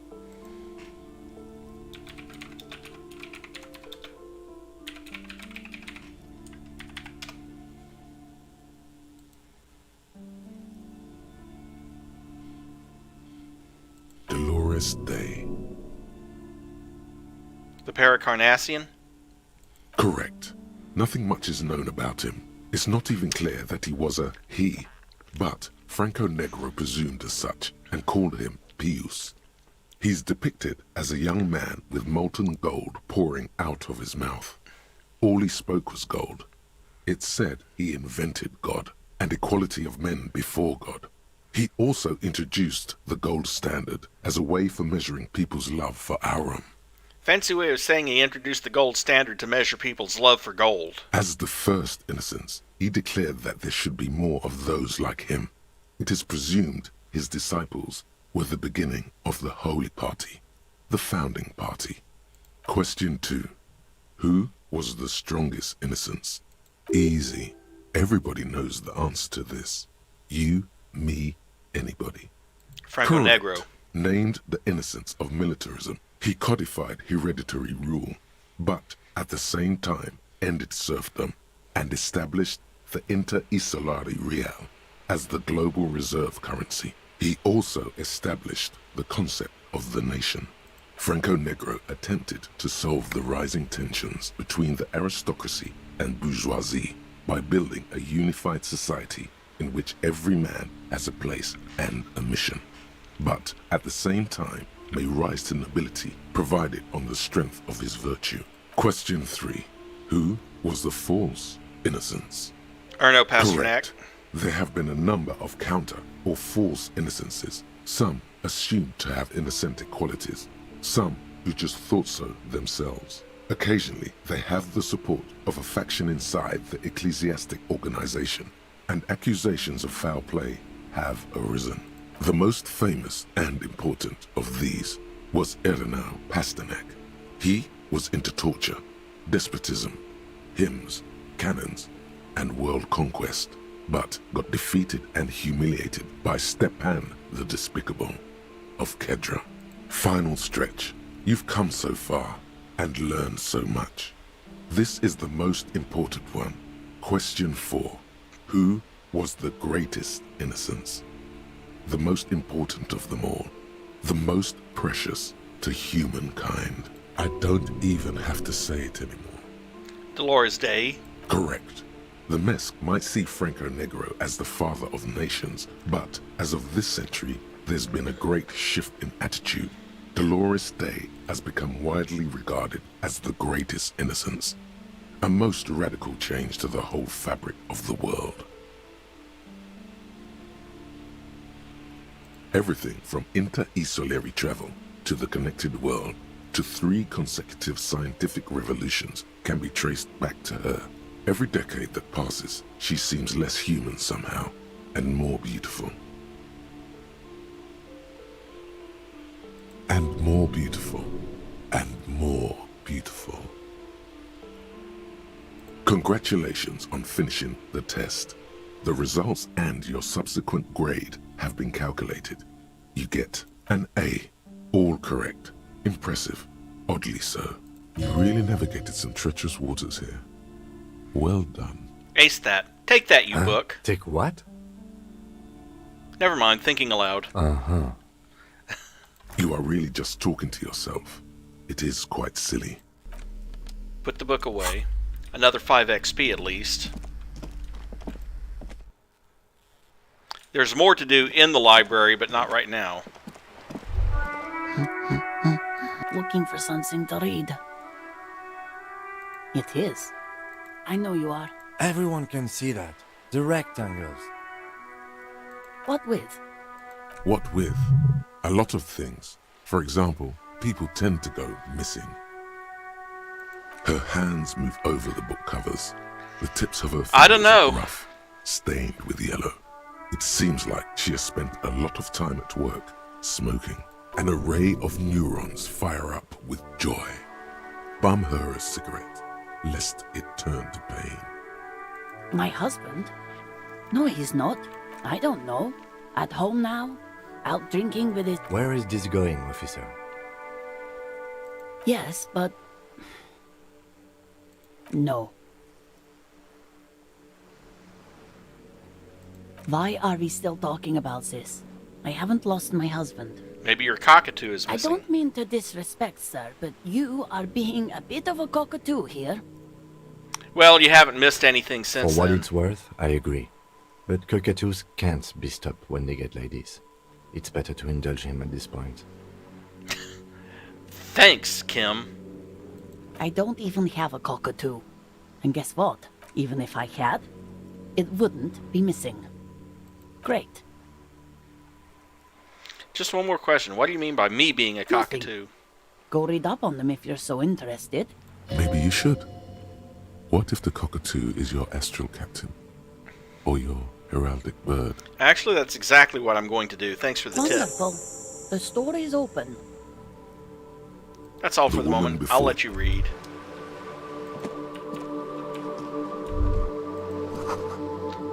The book says you must attain a Franco-Nigerian hardbody at the nearest gym.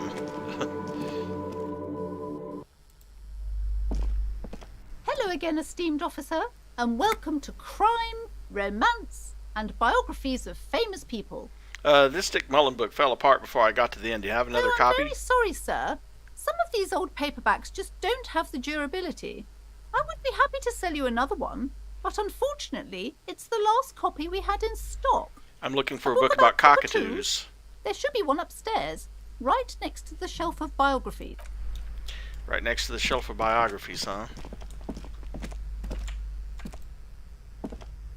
A sulfur-crested cockatoo sits on the cover, its beak slightly open. It looks as if the bird is calling out the book title, From A to Zurich, a guide to a well-behaved cockatoo. What about this guide to cockatoos, It's a storekeeper? must-have if you own a cockatoo. I've heard they're quite capricious.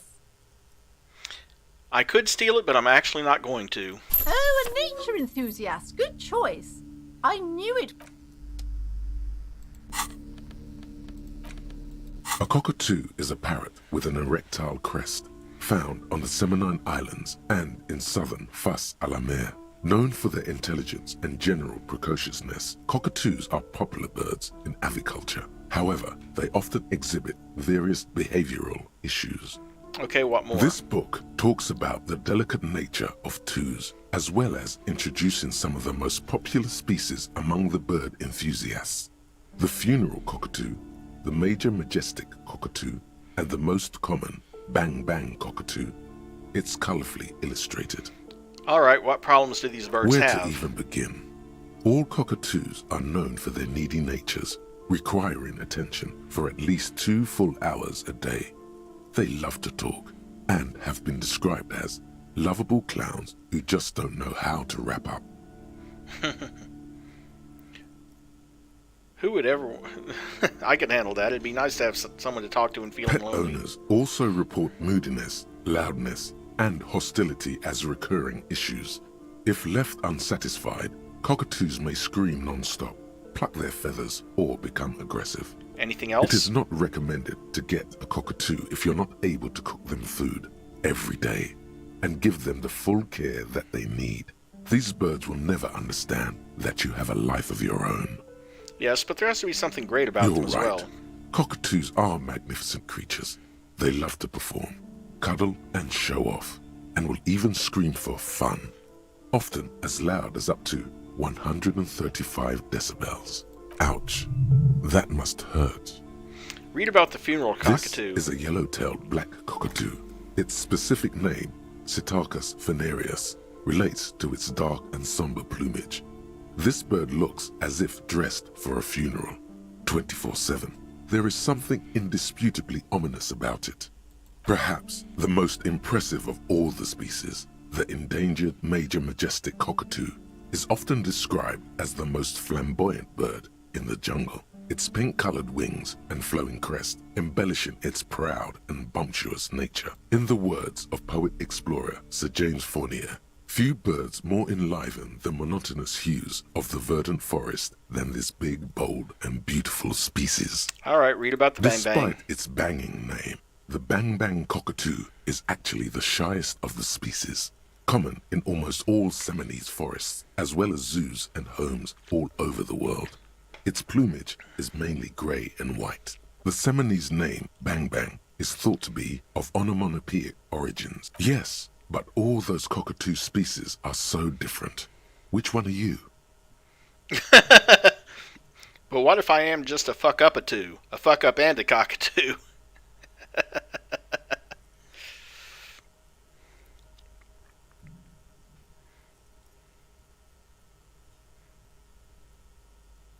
You're right. You're the mediocrity embodied. This unsung bird belongs on your heraldry. 10 XP, so hey, 20 XP from reading books. And again, there's more behind the curtain that I can investigate, but right now, what I want to do is A, give the Dick Mullen books to Kuno, because I didn't do that the last time I played.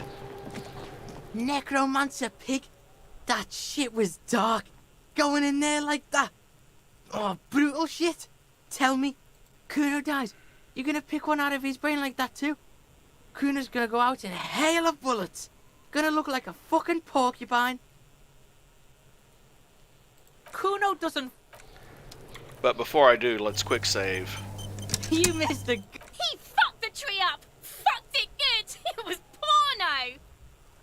Shoot that shit at Kuno, Pigo North. Let's see if I can find out what's going on with him. It's not Kuno. It works. It's Kuno S.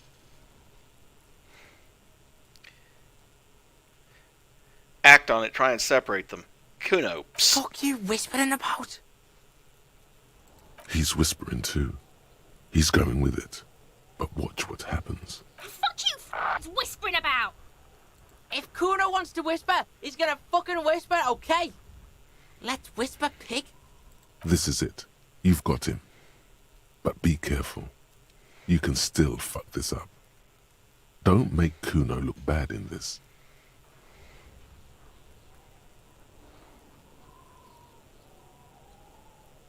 She's not fucked up. Wrong move. But he's whispering still. You haven't lost him. Just don't mess up again. Or you will. There are no guarantees here. Crazy? You don't know the half of it. She's not crazy. She's insane. Dangerous. She's smoked a man. She's done people in. Probably even pigs. Stop talking to him! Kuno, I'm fucking warning you! You're gonna get us into shit! She understands what you're trying to do. Yo, see? Did Kuno not tell you? Kuno told you. Kuno talks to whoever he wants. Talk, pig. Kuno's got it under control. You did it. They're separated. He's even turned his back to her, so she can't read his lips. What's that language she uses? Fuck knows. She says it's the Song of Air people or some shit. Crazy people. The fucking Nakis. I don't know. What do you mean she smoked someone? Kuno means she killed someone. That's right. She's a killer. Like, actually a killer. His little green eyes are fixed on yours. What if she has, Kuno? That would explain things. Fucking yeah. Kuno knows you don't want to face this right now. This dark shit. Kuno faces this shit every day. Makes Kuno's skin crawl. She's probably killed a pig too. I mean, I'm pretty sure she has. Okay, how many has she killed then? Forget Kuno said that. Kuno was just shitting. Kuno was just running his mouth. Kuno's stupid like that. There's something cold in the air, like water lapping against cold stones, or dripping in a hallway nearby. 3 years ago, there were shoes in the corner. The creature peers at you both from over the fence. There is something searching in her eyes. Fear. You think she has anything to do with the dead man? Yeah, she would have liked to fuck him up, but she didn't. Kuno wasn't around, and C was with Kuno. Look, where were you? Kuno's gonna put you at ease. We didn't do it. You said she's insane? Yeah, she's psycho. None of that kiddie psycho, cat burning shit. She does the real deal. Whoa. Yeah. Let's leave it at Yeah, that. let's. Is she your sister? Fuck no, she's not my sister. She's just a stray who got in, like a mad dog or some shit. Yeah, Stray? she was just there. He points at the apartment building behind the fence. What was that, Kuno? The little one twists her neck looking at the building. She was in the hallway, dripping wet, by the fucking shoe rack, in the dark. That hallway there with the janitor's closet? Yeah, that's the place. She was just balled up near the closet, psycho style. Why was she dripping wet? Kuno's got no fucking idea. Her hair was all wet. I think she pissed on the floor too. She was there for 3 days, in the corner, every time Kuno went out. You said she got in. How? I don't know. Someone left the door open. Kuno comes home and she's sleeping under the desk, under the pile of clothes, like a dog. What about your parents? Kuno's dad doesn't give a shit. Doesn't even see her there, or thinks it's fucking Kuno. Shit's all on Kuno. How are you dealing with all of this? How's Kuno dealing? Kuno's dealing just fine. He doesn't need you fucking with any of it. C doesn't either. Kuno's got this shit under control. He spits through the gap in his front teeth. You need backup. I'm here for you. Listen. C is Kuno's go-to. Kuno's protecting her. You fuck with C. You fuck with Kuno. You threaten her. This is what it all comes down. I'm going to kill you. I'll run when you put the cuffs on her. Sneak up on you like... He may not be able to do it, but he will try. Right now, he believes he will. I can respect that. All right. Now we can do business. He's breathing heavily. That took something out of him. Business? Yeah? What do you want? Kuno can hook you up with... Oh, don't hook him up with shit, Kuno. See? Relax. He respects the Kuno. Kuno made him respect the Kuno. You respect the Kuno, you get all kinds of shit. Kuno's gonna get you hooked on illegal narcotics if you run a little errand for the Kuno. Get you hooked, pig. Get his hook in you. Then Kuno gonna get you hooking for more. Cash in big style. Pig hooker.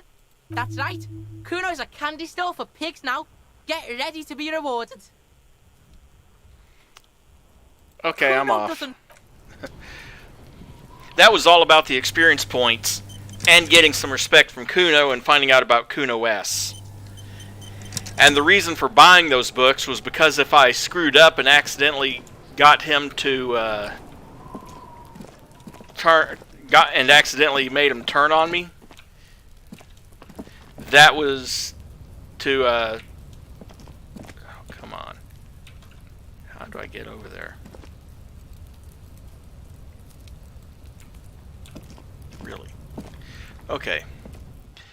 But at any rate, that was to make peace with them, and oh, hey.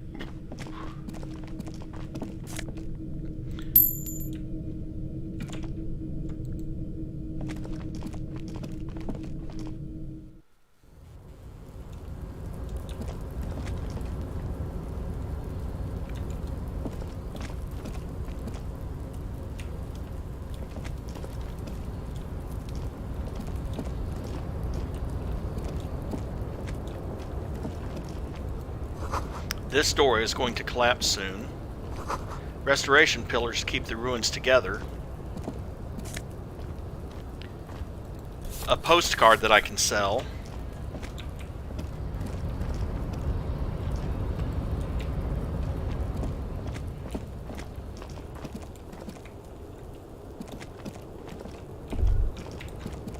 Damn, that felt good. Your heart's pounding nicely. You should tell people to fuck off more often. It's not really my style. Hey, I've got an idea on how to fix your style. Maybe you should just go fuck yourself, yeah? Ever thought of that?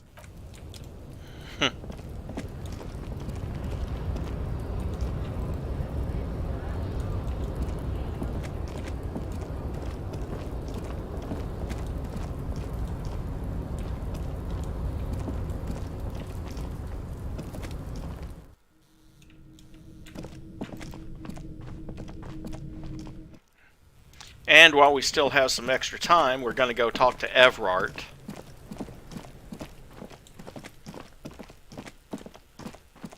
And then if there's some spare time left at the end of the day, because I have to go to day 3 to complete the other task Everard wants.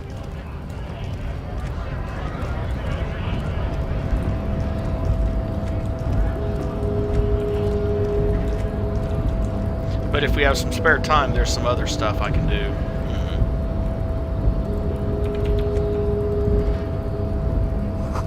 In case of a strike, press button behind guard.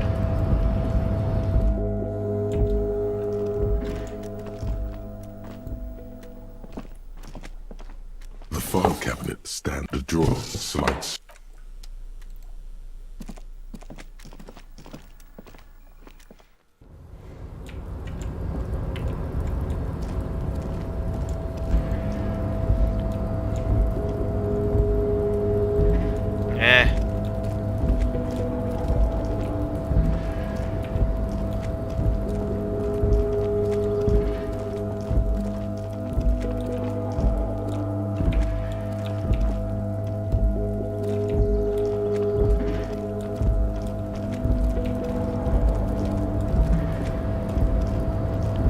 I know there's stuff back there, but can't get to it right now.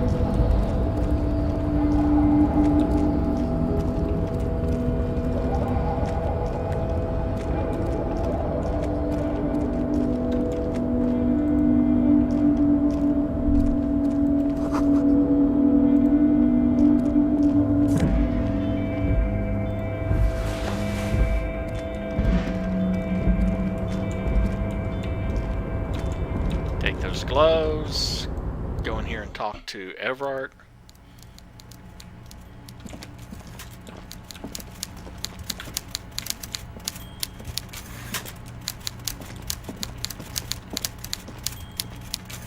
Mr. Dubois, every worker? A member of the board? That's right, Mr. Dubois. I see the socialist democratic fervor now burns in your heart, too. How can I help you today? It turns out the strikers are being served an alcoholic brew. I stopped it. I don't know what that means, Harry, but I love it. I love your initiative. Knowing you're out there keeping things running lets me focus on the big picture stuff. Don't even tell me what was going on. Alcoholic brew? Stronger? Stopped it? Strike? I'm just going to let you surprise me, Harry. I opened the door you asked me. Can we discuss the murder now? I'm very glad to hear that, Harry. One question. You didn't actually happen to stumble in and see what's inside the apartment, did you? The deal wasn't for me to go inside, so I didn't. You're right, Harry. You only had to unlock the door, which you did. So we're all good here. Now let's get down to brass tacks. It's time for men like me and you to figure out who's killed who and why. Real police work is going to start happening now. I promise you, Harry. This is gonna be good. You said the lynching and the strike are related. How? By now, I'm sure you figured out who the dead man was working for. The bad guys. Wild Pines. Sent to scare us. Another violent measure of the top hats against us flatcaps. What do you mean? Harry, this strike is the culmination of many, many mistakes made by the Wild Pines group. They tried to shut the strike down by sending in armed mercenaries. You mean our victim? A security contractor? Can you imagine that? Workers standing in peaceful protest, united in the spirit of fellowship, and they send hired killers to mow us down with machine gun fire? He performs a motion as if spraying bullets from a machine gun. I'm talking beasts, hardened killers from proxy wars in Yisut, Semenine, Saramaritsa, you name it, they've done it. Raping, killing, burning villages, killing little children for the Senorita Pineapple Company, Harry. Everything they did there, they brought over here. They want to turn Revachol into a third world slum. Honestly, the only thing they didn't do is kill the village elephant. Go on. Now, I haven't personally witnessed the brutalities out there. I have the luxury of staying in my container, you see. If I need to go somewhere, they just move my container. Wait, they move the container? Yes. I'm an old man, Harry. My legs aren't what they used to be. They lift my office with that big crane. It's actually very fun. You should try it. But enough about me and my fun container. The killers the company hired, I think there were 3 of them, all hardened commando types. Yep, one of them is that guy in badly fitting clothes outside. One of them got downright suicidal, getting drunk, violent, a little rapey. Even their own negotiator couldn't control him. That's your boy, the one who likes hanging out and trees. By negotiator, you mean Joyce? Harry, what you need to realize is, we dock workers are not pushovers. We got grit, Harry. This whole neighborhood does. Push us hard enough and we push back. And when we do, we push to kill. An entire neighborhood of killers. Who exactly did the pushing? There's a militant wing inside the Union. A group of people whose duties don't involve manual labor, but peacekeeping in the neighborhood, making sure everything runs smoothly. They're like you guys. Idealistic people who want to make sure bad things don't happen. And if they already have, well, punishment must follow. So these idealists killed our victim? One day Titus Hardy, leader of this peacekeeping faction, comes up to me and says, "Boss, socialist democratic fervor drove us to take it upon ourselves to kill this beast that was burdening the land." He probably worded it differently, but that was the idea. Sure sounded to me like they killed him. I gave them 2 weeks paid leave and told them to lay low to avoid retaliation. Aren't you worried we might arrest them for this? Oh, I'm not at all worried about that. These are not the kind of men who get arrested. They're Martinez boys, tough and gritty. I'd like to see the man who takes them in. Besides, I sent my lawyer girl to look after them. There was a bullet in the hanged man's head. So they shot him.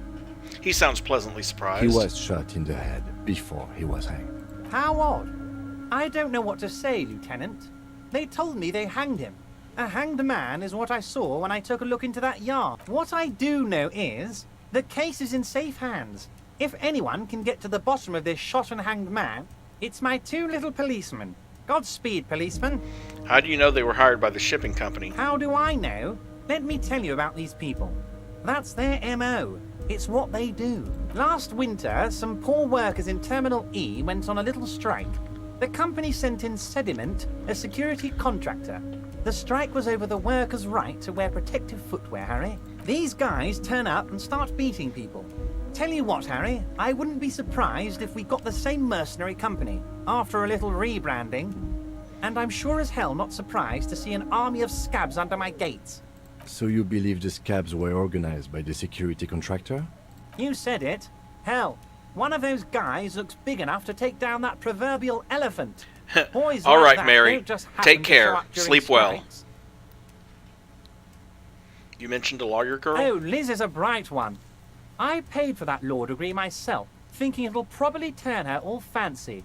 But hell, Harry, she came back a firebrand socialist. Sometimes she scares me with her zeal. Tell me about Titus and his crew.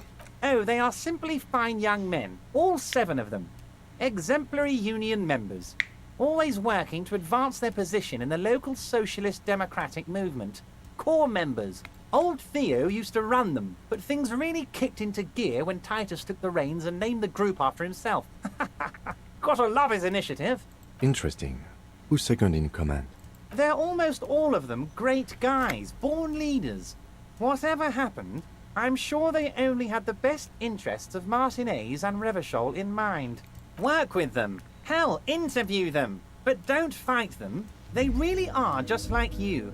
Men who like beer, women, and some order on the streets. Where can I find them? You know what, Harry? I got a feeling they're gonna show up in full force tomorrow.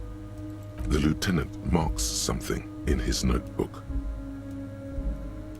In the future, I could use your backing. Can you ask the Hardy Boys to cooperate? But of course! It's the least I can do for my good friend Harry. I'll do it right after we've concluded this talk. When you meet this Titus, tell him about this. See what he has to say. Also, Harry, here's 5 real. The lieutenant watches you pocket. Good boy. A real team player. Now, do you have any more questions? Let's conclude Was for now. this a good talk? I'm not sure we made much headway here. I was hoping we'd bust the case wide open. Heck, I even wanted to tell you what I really want to achieve with the strike. I don't know what happened, Harry. I wanted you to feel like Mr. Martinez. And of course, I also wanted you to find your gun.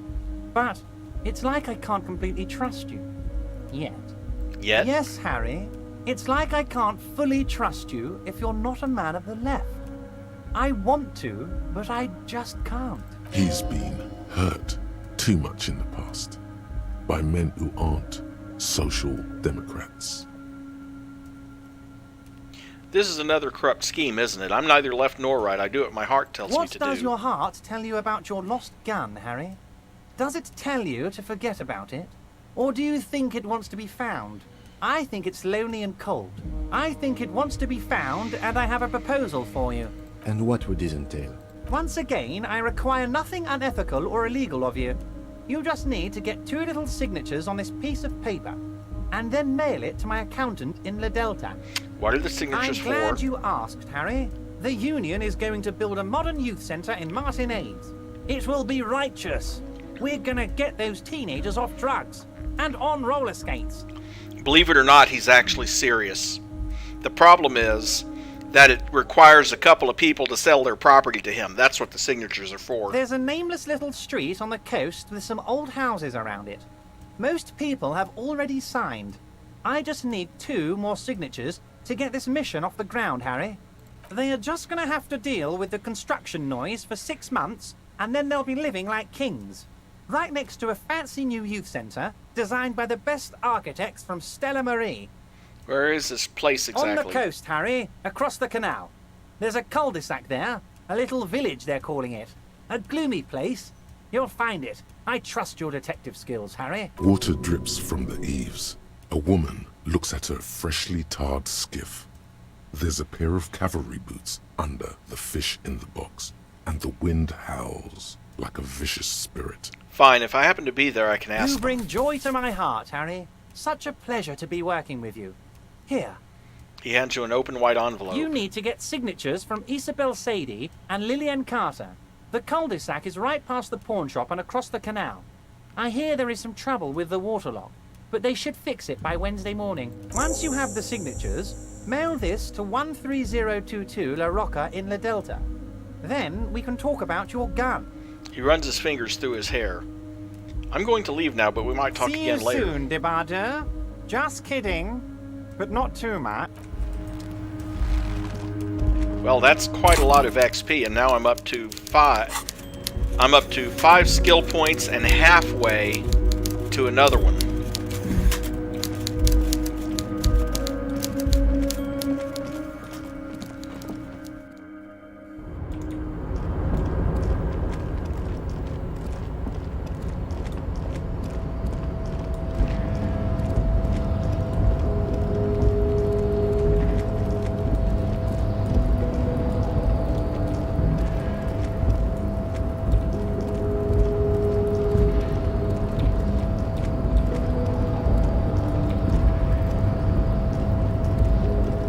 I always have so much trouble with that staircase right there.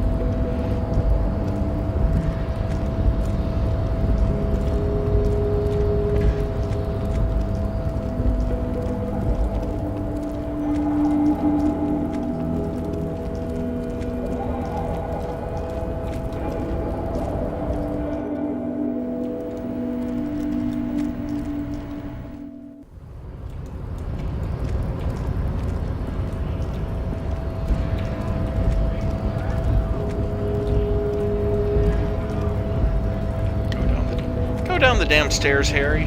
Thank you. Oh, wait. I forgot about all those damn bottles. Go up the stairs, Harry.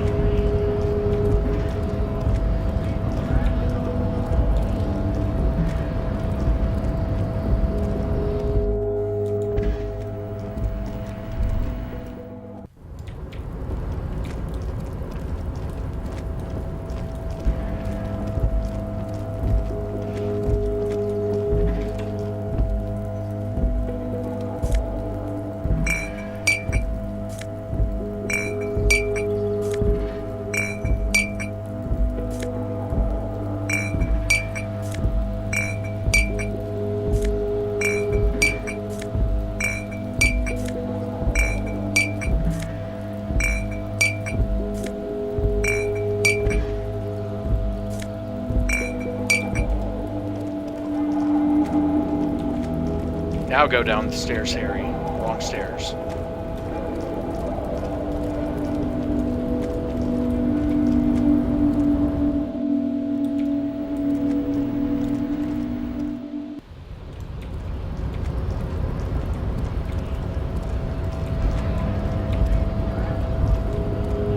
Yep. And those are worth double the normal amount because of being a hobo cop. Let's see how much we get out of this. The tear machine stands in the corner. A sign says, "Your bottles clunk into the machine, and the money appears with a satisfying jingle. You're a richer man now." 260, huh? Not bad.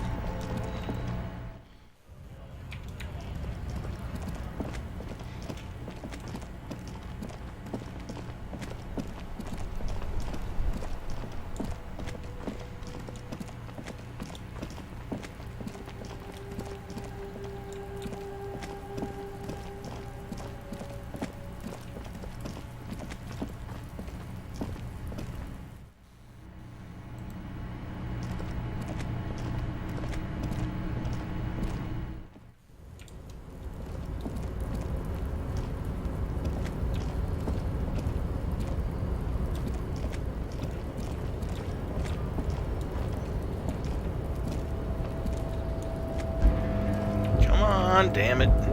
You can get up there, Harry.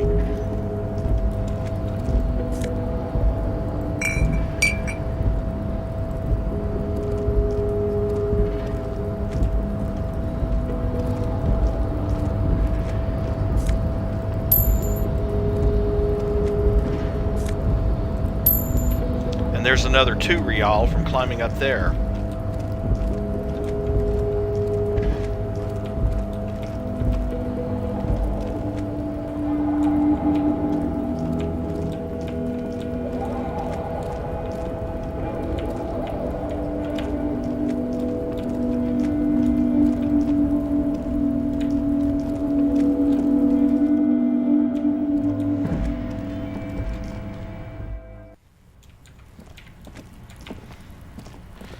So not bad, an extra 460 total.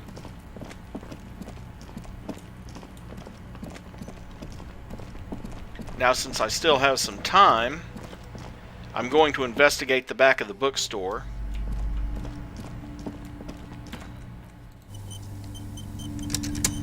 You see a set of tattered curtains blocking the way to another room. A strange cage-like trinket dangles from the curtains. Excuse me, officer. The back room is strictly for employees only. Examine the strange cage-like trinket. You see some kind of charm. An irregular polyhedron assembled from bones, sticks, and straw. Inside, a disturbing fish head with empty eye sockets stares at you. Aside from poking at it suspiciously, there is nothing else to do with the fish head charm at this time. The curtains remain shut before you. Just as you're about to pull apart the curtains, the petrified voice of the shop owner cries out once more. Sir, don't touch that. I told you it's off limits for the customers. Her hand is closed around her pendant, her fingers nervously playing with the talisman. Psychologically speaking, we're done if you decide to open them. I won't be held responsible for the consequences. It's too dangerous. She looks away, mumbling. Why is everyone always messing with the curtains? Why can't they just buy books like normal people? This is about the curse? No, it's just a storeroom for the employees, I told you. Now please step away from the curtains. Ma'am, this is different. I'm a police officer. Why? I need to get in there. It's not like anyone was killed there. She stops abruptly as her hand flies over her mouth, baffled by her own bluntness. I'm sorry, I don't mean to be so impolite. Just please don't go there. I can't allow that. You'll only make things worse and unleash the powers. The curtains do seem frail suddenly, not robust enough to contain a slippery darkness. No! Please just talk to me, officer. Come here and let's talk this through before you decide to do anything extreme. Lies. Rip them open. The curtains, tattered with age and covered in dust, hang before you, as if... Ignore the curtains for now. We'll do the polite thing and talk to her. Hello again, esteemed officer. and welcome to crime. Why are you so romance, uptight about and those biographies curtains? I of just want to famous know what's on the people. other I side. already told you, it's just a storage room. Just let it go, officer. Go buy some goddamn books. You're supposed to be drawn to the books. If it's just a storage room, then it wouldn't hurt if I just peeked inside. It's not like it's cursed, right? No. She wavers under your gaze, mouth pressed into a tight-lipped frown, then she breaks Okay, down. Fine. It's just because this place is cursed, just like everyone said. They don't call it the doomed commercial area for nothing. I think we have a building like that out on, let's see, which road is it? Robinson Road? It's this place that has been about, I don't know, 12 or 13 different restaurants by now, in the last 40 years. Are you happy now, officer? Happy that you've ruined everything? She closes her eyes and starts mumbling something to her pendant. Host of hosts, she prays. Guard me and my honest business venture from the curse that lurks behind the curtains. Have you sought help from anyone? Yes. I've contacted numerous parapsychologists, and even a pair of Simonese mediators. They provided me with the wards. She nods at the strange trinket on the curtains. The wards help to keep the doom at bay and protect us against the darkness that lies further in the building. Even though now I fear it's not enough. Is your pendant part of the wards as well? This? No, it's a special Himian amulet, blessed by desert pygmy shamans, with a spell of compulsion. It's to compel people to buy books. Well, I certainly feel compelled. There are numerous spells cast throughout the store.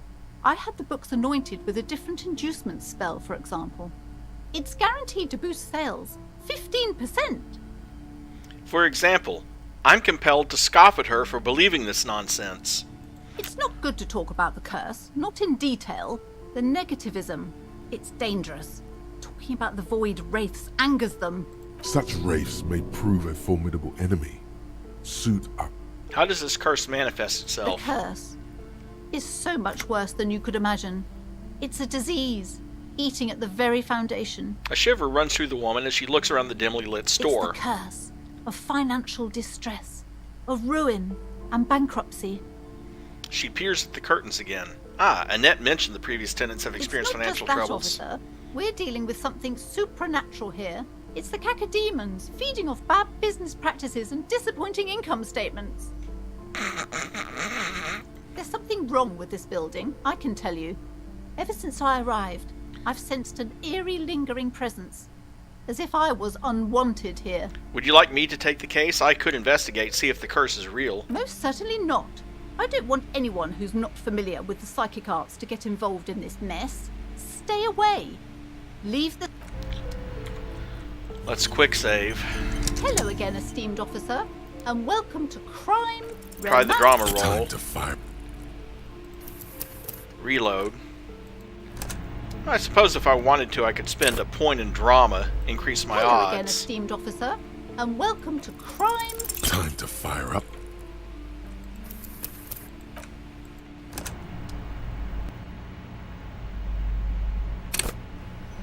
Hello again, esteemed officer, and welcome to Crime... Time to fire up. See what I mean? 58% chance of success, 3 failures in a row. Hello again, esteemed officer, and welcome... Slither up to her, you silver-tongued fiend. Show her what world-class perfidy looks like. Ma'am, I came here to help. I've handled paranatural I'm situations sure. before. Don't think I haven't seen charlatans before. I have returned from the void, a paradetective from a long line of You're no paradetectives. paradetective. You look nothing like one, and you're clearly a drinker. Pardon me for being so blunt, but... Hey now, hey. The lieutenant keeps his usual stony calm. He silently picks out his notebook. I admit, I've had my share of drinks, but only because the spectral realm is parapsychologically taxing. How do you know all this? Here we go. I am the Void Revenant. I have the power to debad all the bad I energies. realize a pattern lies within the fabric. The hand of fate guides us. Our meeting couldn't have been mere chance, but I am not the only one at risk. I have to think of my daughter. You are certain you can help us? Keep us safe? I can't allow any collateral damage to hit us. If you promise, good officer, then You might be our last hope. Do you swear it? On my honor. Thank you, sir. There's one more thing I haven't told you about yet. The entity. I still have to say something, though. I have the powers to de-bad all the bad energies? Come on, you couldn't come up with something better than that? Do not act surprised. You know of these things, sire. Of course, the entity, for I have sensed its presence. The entity takes the form of a woman, a witch probably. I've suspected that she must be connected to the curse ever since I first saw her. Did you know that she lives inside the chimney? Chimneys aren't big enough for that. No, this chimney is part of the building's central furnace, and it's enormous. She has barricaded herself behind some metal security curtains. God knows what she's doing there. I know what she's doing there. Some unnatural magic, I assume. You should go find the entity and ask what happened to all the companies in the building. What is the source of this curse? Here's the key to the warded door behind the curtains. Take it. Oh, and please do return to me after you've looked round. I'm quite anxious to know what she has to say about the curse. What you discover in the Unbelievable darkness and ruin.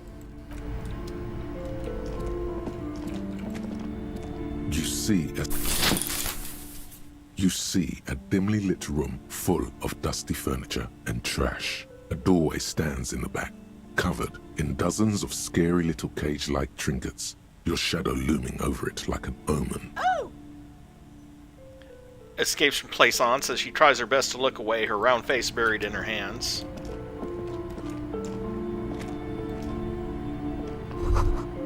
Ghostly silhouettes of hair dryers. No sane person would ever put their head into such a machine. A vaguely androgynous portrait of a man. Looks like Guillaume Le Million, that hair poster. A heavy door with a missing handle stands before you, covered in dozens, if not hundreds, of little oddly shaped trinkets. You know, I could try to break through. To be locked.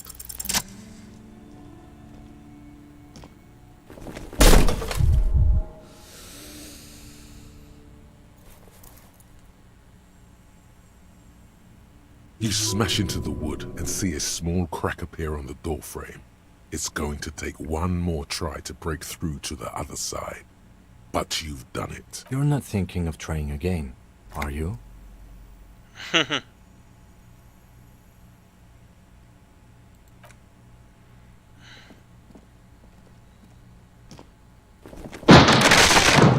course we had the key. We could have just unlocked it.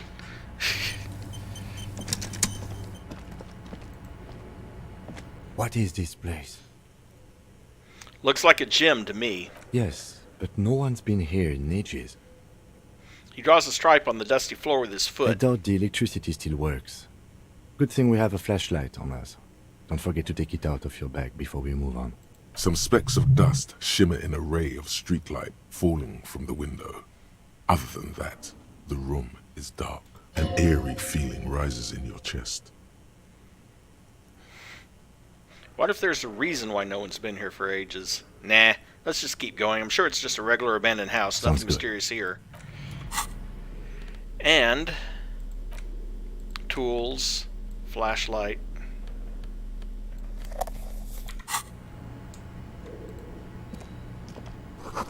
Sand is dripping from a punch bag.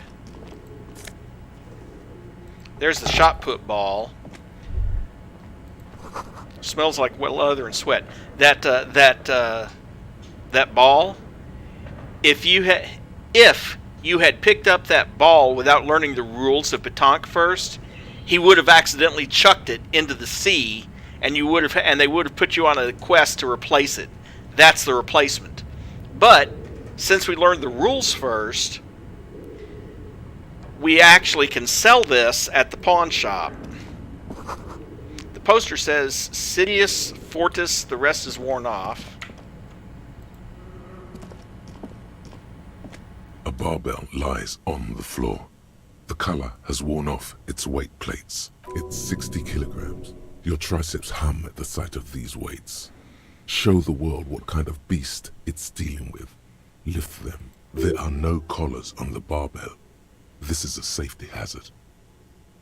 Look, Kim, it's a trap. There's no collars on the barbell. You're right. The weight may fall off. Better not touch it then. What kind of a bastard would just remove the collars? It should be a felony. It would be a violation of EPIS safety regulations if the gym was still operating, but it isn't. No one's supposed to come here anymore.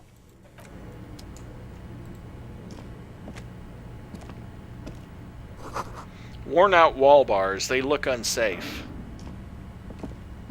The barbell waits patiently. I can still lift it, but... you know, maybe after I stop my head hurting. The hallway is blocked by old window panes and debris.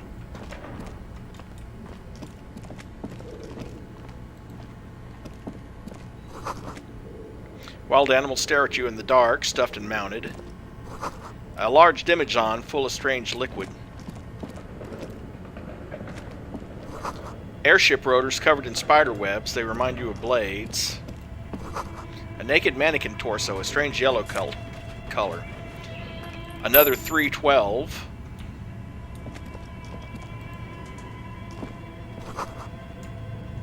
Blue velvet, soft to the touch, moth-bitten.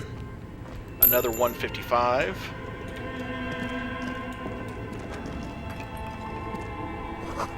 Skis with slipstream printed on the laminated top layer. Production schedule, filament memory. Take that. Steel rotor blades bearing a slipstream logo.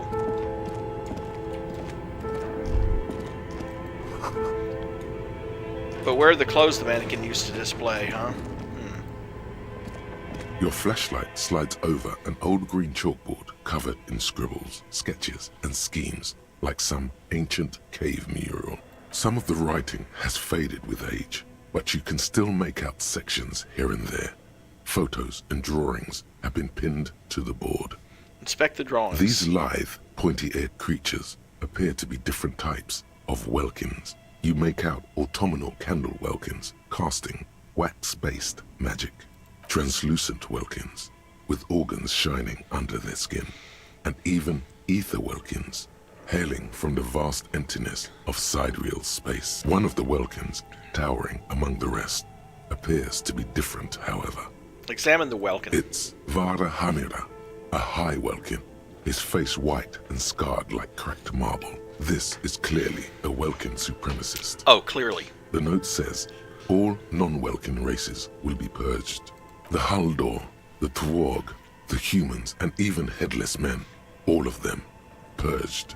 Imagine a world filled only with Welkin, Green Welkin, Dread Welkin, and the High Welkin to rule them all.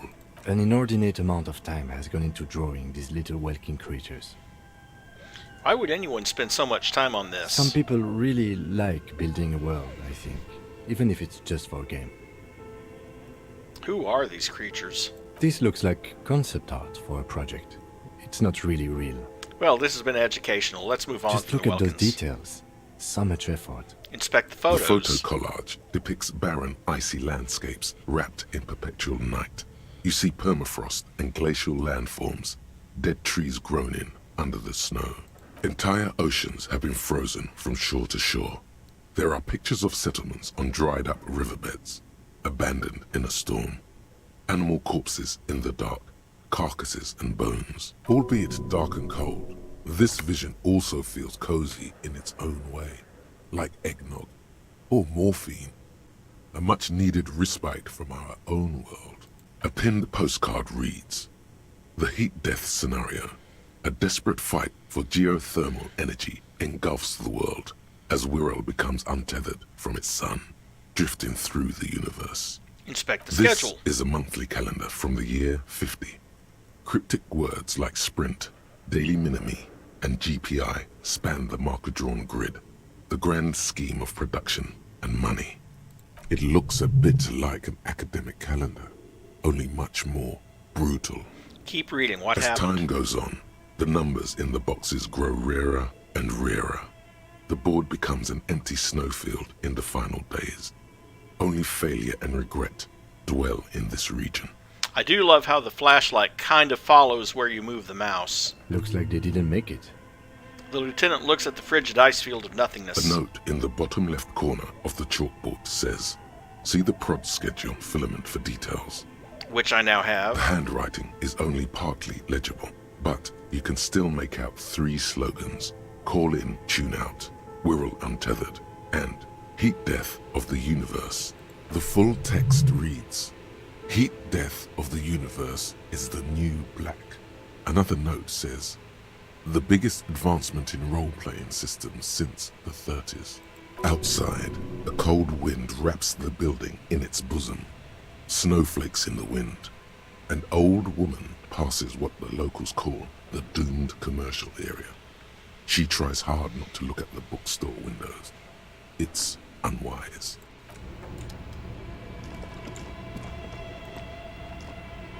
This old fireplace is covered in lines drawn in blue and red marker, the mesh spreading over the stone like blood vessels on alabaster skin. It looks ghostly and strangely ancient. What am I looking Radio at? frequencies, it seems.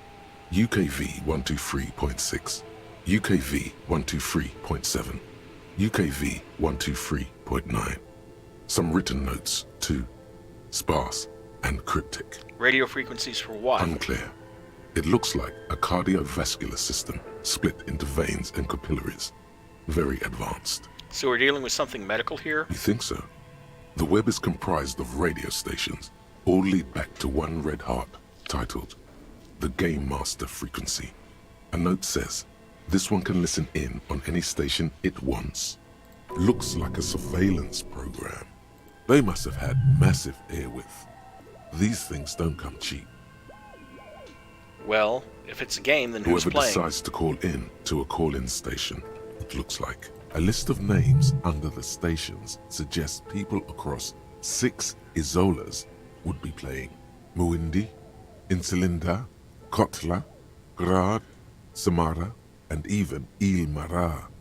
There's no way a little basement studio working here could pull anything like this off. That's kind of self-referential, since at the time they wrote the game, ZAUM, or ZOM, had less than 20 employees, and yet they pulled this off. My God. It's as if the less money they had, the more ambitious their project became. The cost of airwidth alone must have been huge. Exactly. This schedule, I know doom when I see it. The company was running out of funding. What else? Nothing. It's just lines on marble. An echo from times long gone. No one has used the fireplace in ages.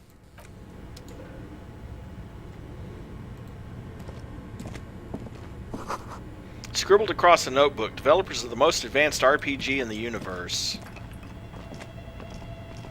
This appears to be some kind of machine with a cube-shaped heart and a wired framework. The keyboard has a rectangular on-off button. A piece of paper still hangs from the printer. The radio computer. Just sitting here without anyone inside. He sounds surprised and a bit cautious. What he means is that these things cost money. Why would anyone just leave it behind? This is the Ream Civic radio computer, model RC5120, equipped with a Feld mainframe and a Ream-compatible printer. You think I should turn it on? We have one of these down at the station, but I never really learned how to use it. The machine lights up like some prehistoric animal stirring from its slumber, revealing fluorescent play and print keys on the keyboard. The hatch on the machine's central compartment is wide open. It's empty like a beehive without its brood. Some cables have been left dangling, disconnected. The filament you have would fit perfectly inside the compartment. Insert the production like a smooth schedule. drawer, the filament slides into place. On the keyboard, the play key starts blinking. Press A play. bar of fabric right above the keyboard starts producing a soft hum. The sound of static seeps through the machine's planar magnetic driver. Oh no. It was already glowing and now it's also making a sound. It's probably some alien CO-like technology. The static gets louder, slowly filling up the abandoned hall, until a voice speaks out, crackling and old, cutting into the air. Good evening. Fortress accident en rue de Saint-Ghislaine. This is East Indian Repeat Station. Please repeat. Is this the production schedule? What's the production The schedule? filament you have inserted into the reader. You mean that glowing thing I put inside? Yes. Is that the production schedule? Yes. Good. Please repeat the password. A password? I'm really bad at passwords. Can you give me a hint? No. Is it my birthday? Still no. This is the police. Please open this I thing. am contractually obliged to protect the privacy of the filament holder for stress accident. Without filing a warrant with Lintel, I cannot give you access to this filament. I'm afraid we are not doing that, unless we want to wait for a month. Now, can you please repeat the password? I don't know it. Received. I will register this login attempt. That sounds bad. A login attempt. Something a criminal would do. Don't worry. Passwords have a way of... For stress accident, is there anything else I can do for you today? That's all for now. Thank you, and goodbye. The old lady's voice disappears along with the Tiles static. on the cube are still smoldering, casting the framework in a soft glow. Fluorescent play and print keys shine on the keyboard. Nothing happens.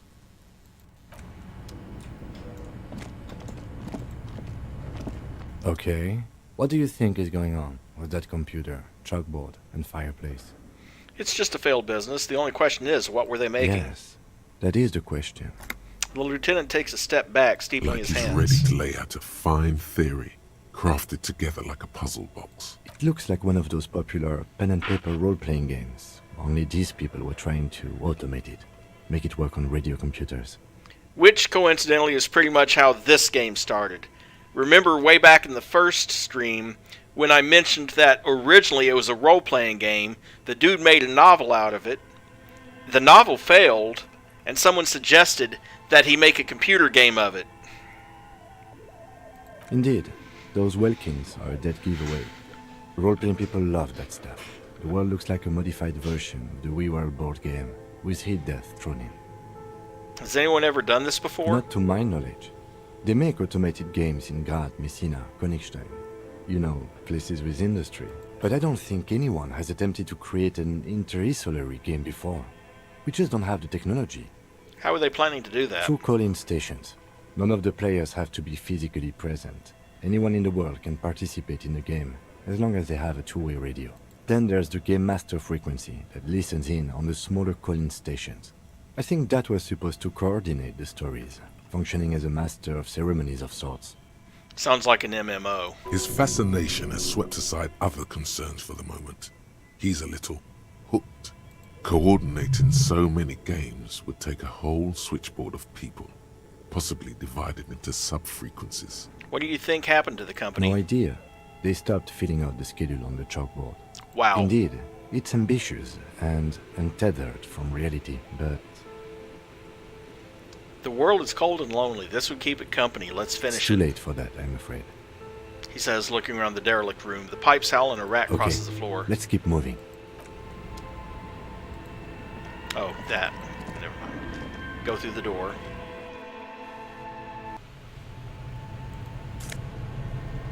Hey, $2 and some magnesium.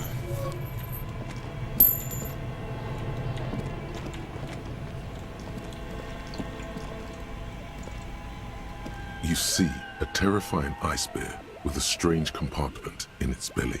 The door is covered in frost, and the bear's eyes are glowing red. This ice bear is a hyper-carnivore. Be careful. What is this thing? It looks like a giant The ice lieutenant bear. doesn't answer. His eyes are glued to the animal. A sharp slice of light shines out from its mysterious belly door. A gust of freezing cold air rushes to greet you. You hear a low grumble as the bear regulates itself. This is the inside of a refrigerator. The lieutenant takes a peek inside. His hand has found the holster of his gun.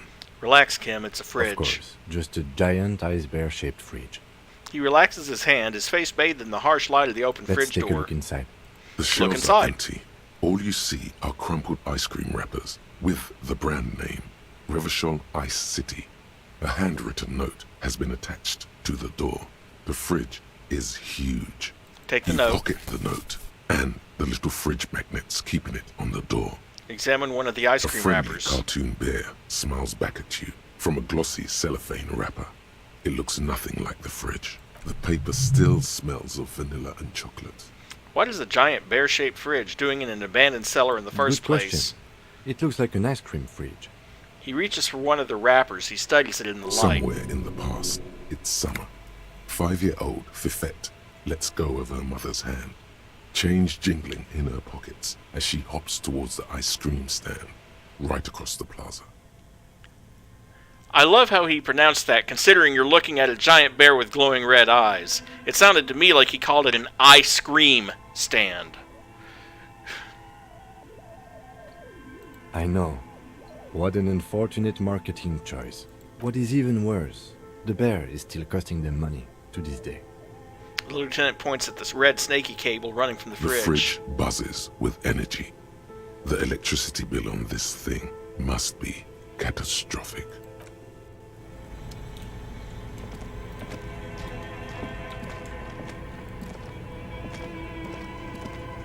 A thick layer of coal dust covers the furnace, coloring it pitch black. A hollow ring echoes through the furnace. Your toe hurts. Looks like it. Looks like an old central furnace used to heat the building. It's connected to the chimney. He opens the door and gingerly peeks No inside. one has used it in ages. No signs of any recent fire. Only dead rats. It's dark and grimy here. In the darkness you can hear chatter. It's coming from above. A voice or several voices talking to each other. Near the smoke chamber, upstairs, the echo is so prominent, it's impossible to discern what the voices are saying or what's producing them. What are you doing? I'm not sure, Kim, but I think I can hear someone talking upstairs. Wait, really? You should investigate, see if someone's upstairs. Well, that shouldn't be hard, only an 8% chance of failure. Something breaks loose in you. A mighty bellow echoes throughout the chimney's depths. The chatter of tiny voices above suddenly cease. Then, Hello? Hello, are you there? Speak to me. Hello? Did you say anything? I can't hear you. Please come upstairs. There's a safety curtain on the second floor. I'll open it. you hear a low rumble upstairs. The sound of a curtain being pulled aside. After you, officer.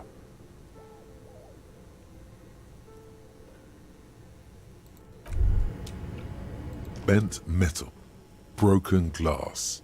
Your path lies strewn with the broken forms of everyday objects. You are the destroyer, the bane of inanimate matter. No, I'm just a disempowered individual trying to take out my disempowerment on everyday objects. Yeah, I rip shit apart. Kudos. And that gives me access to another thought, which is, of course, at the Anti-Object Task Force, which,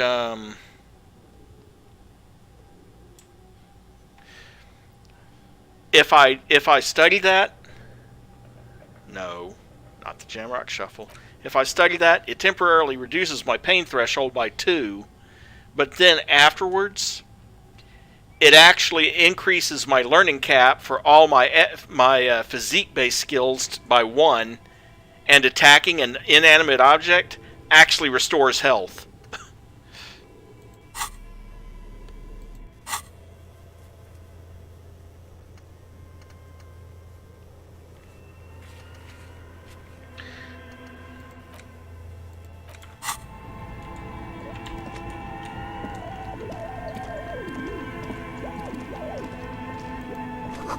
An ice cream maker, defrosted and unplugged.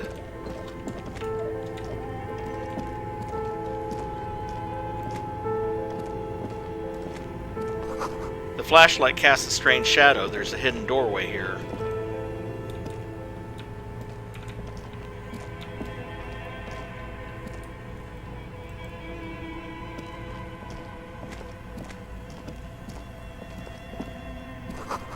2 rusty rifles are hidden above the piping. They look inoperable. A few bricks have fallen off, revealing a compartment behind the wall. It's too dark to see in. Look, there's a hole in the wall. There is, yes. And there also appears to be something inside the hole. Interesting. Do you want to take a look? Okay, I do. Your hand reaches deep into darkness and spiderwebs. Rummaging around, you find rusty rifles hidden away. Rifles, Are Kim. these any good? Inspect the Most of rifles. them are rusty and inoperable, like the rest. But one catches your eye. A bolt-action model with a fine wood stock, in better cosmetic order than the others. This old Bell Magrave looks okay. That's a rare sight. Seems to no longer be functional, but still a beautiful thing in its own way. The lieutenant whistles as he admires the rifle, his eyes gleaming. Isn't that the same gun that fired the fatal bullet? It's the same type of weapon, yes. A breech loader. But it's not the same gun. This one's been out of order for years. I'm afraid our search for the real murder weapon must continue. What does this mean, a rifle here? It means there are firearms, albeit inoperable, still lying around in Martinez. It's an interesting coincidence, I would say. Might come in useful in the future.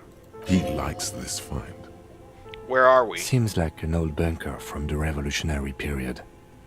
Look at all those rifles. Must be an old weapons cache. Someone has stuck some busted guns beneath the ceiling. Okay, continuing onwards. And there's a shelf here with something on it. Ah, 70 cents and more Nosafed. 2 cables are plugged into the breaker box. The red one leads to the ice beer fridge, and the black one to some kind of a buzzing fridge-like thing nearby. An electric sizzle. The room is slightly quieter now. Fortunately, you can plug that back in later.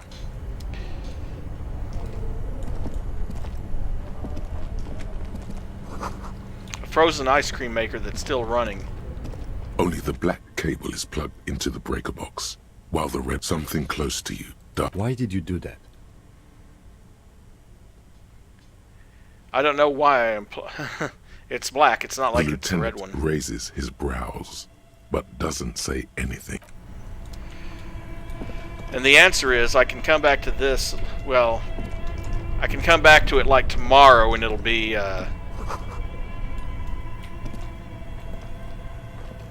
de-thawed. Insane mesh tank top.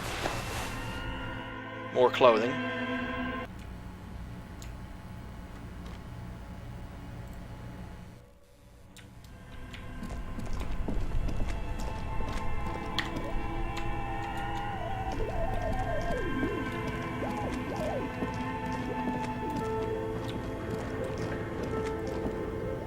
A thick layer of coal dust covers the furnace.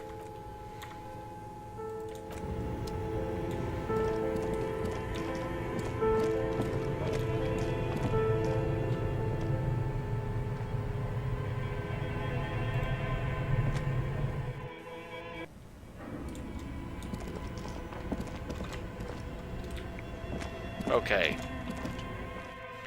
Now I just have to remember where the stairs up to the next level are.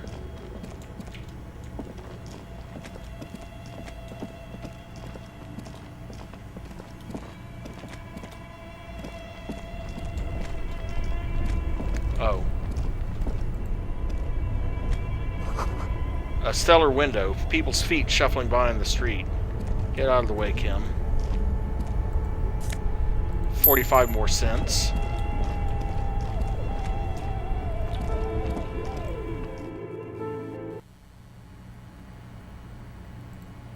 And that just takes me right back Old outside. call box with a matrix of push buttons lists all the companies in the East Delta Commerce Center.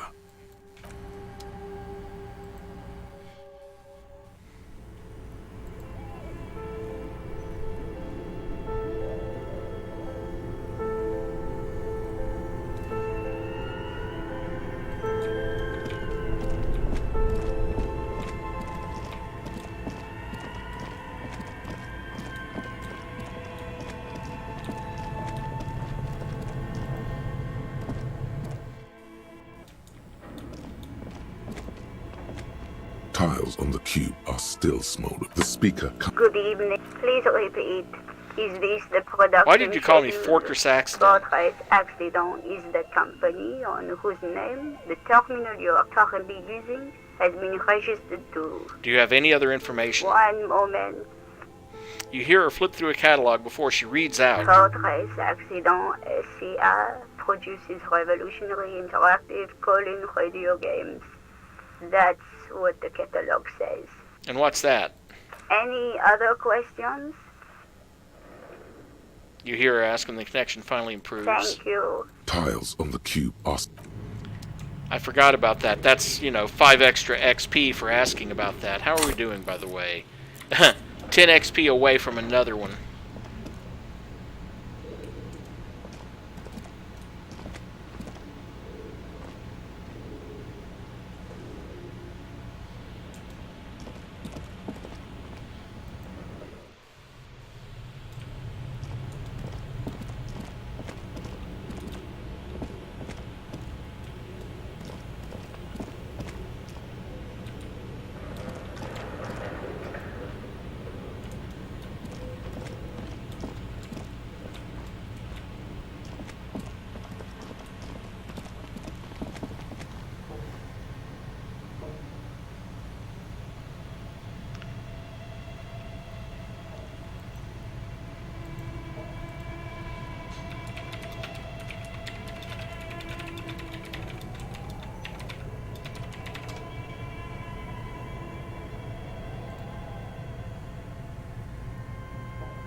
Oh, okay. I do want to go this way, actually.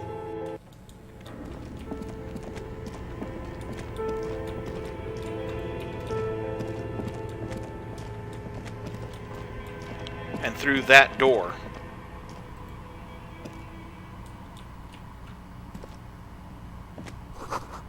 This tray is full of dice, colorful polyhedral dice, hundreds of them. The candy dispenser has been repurposed to contain thousands of dice.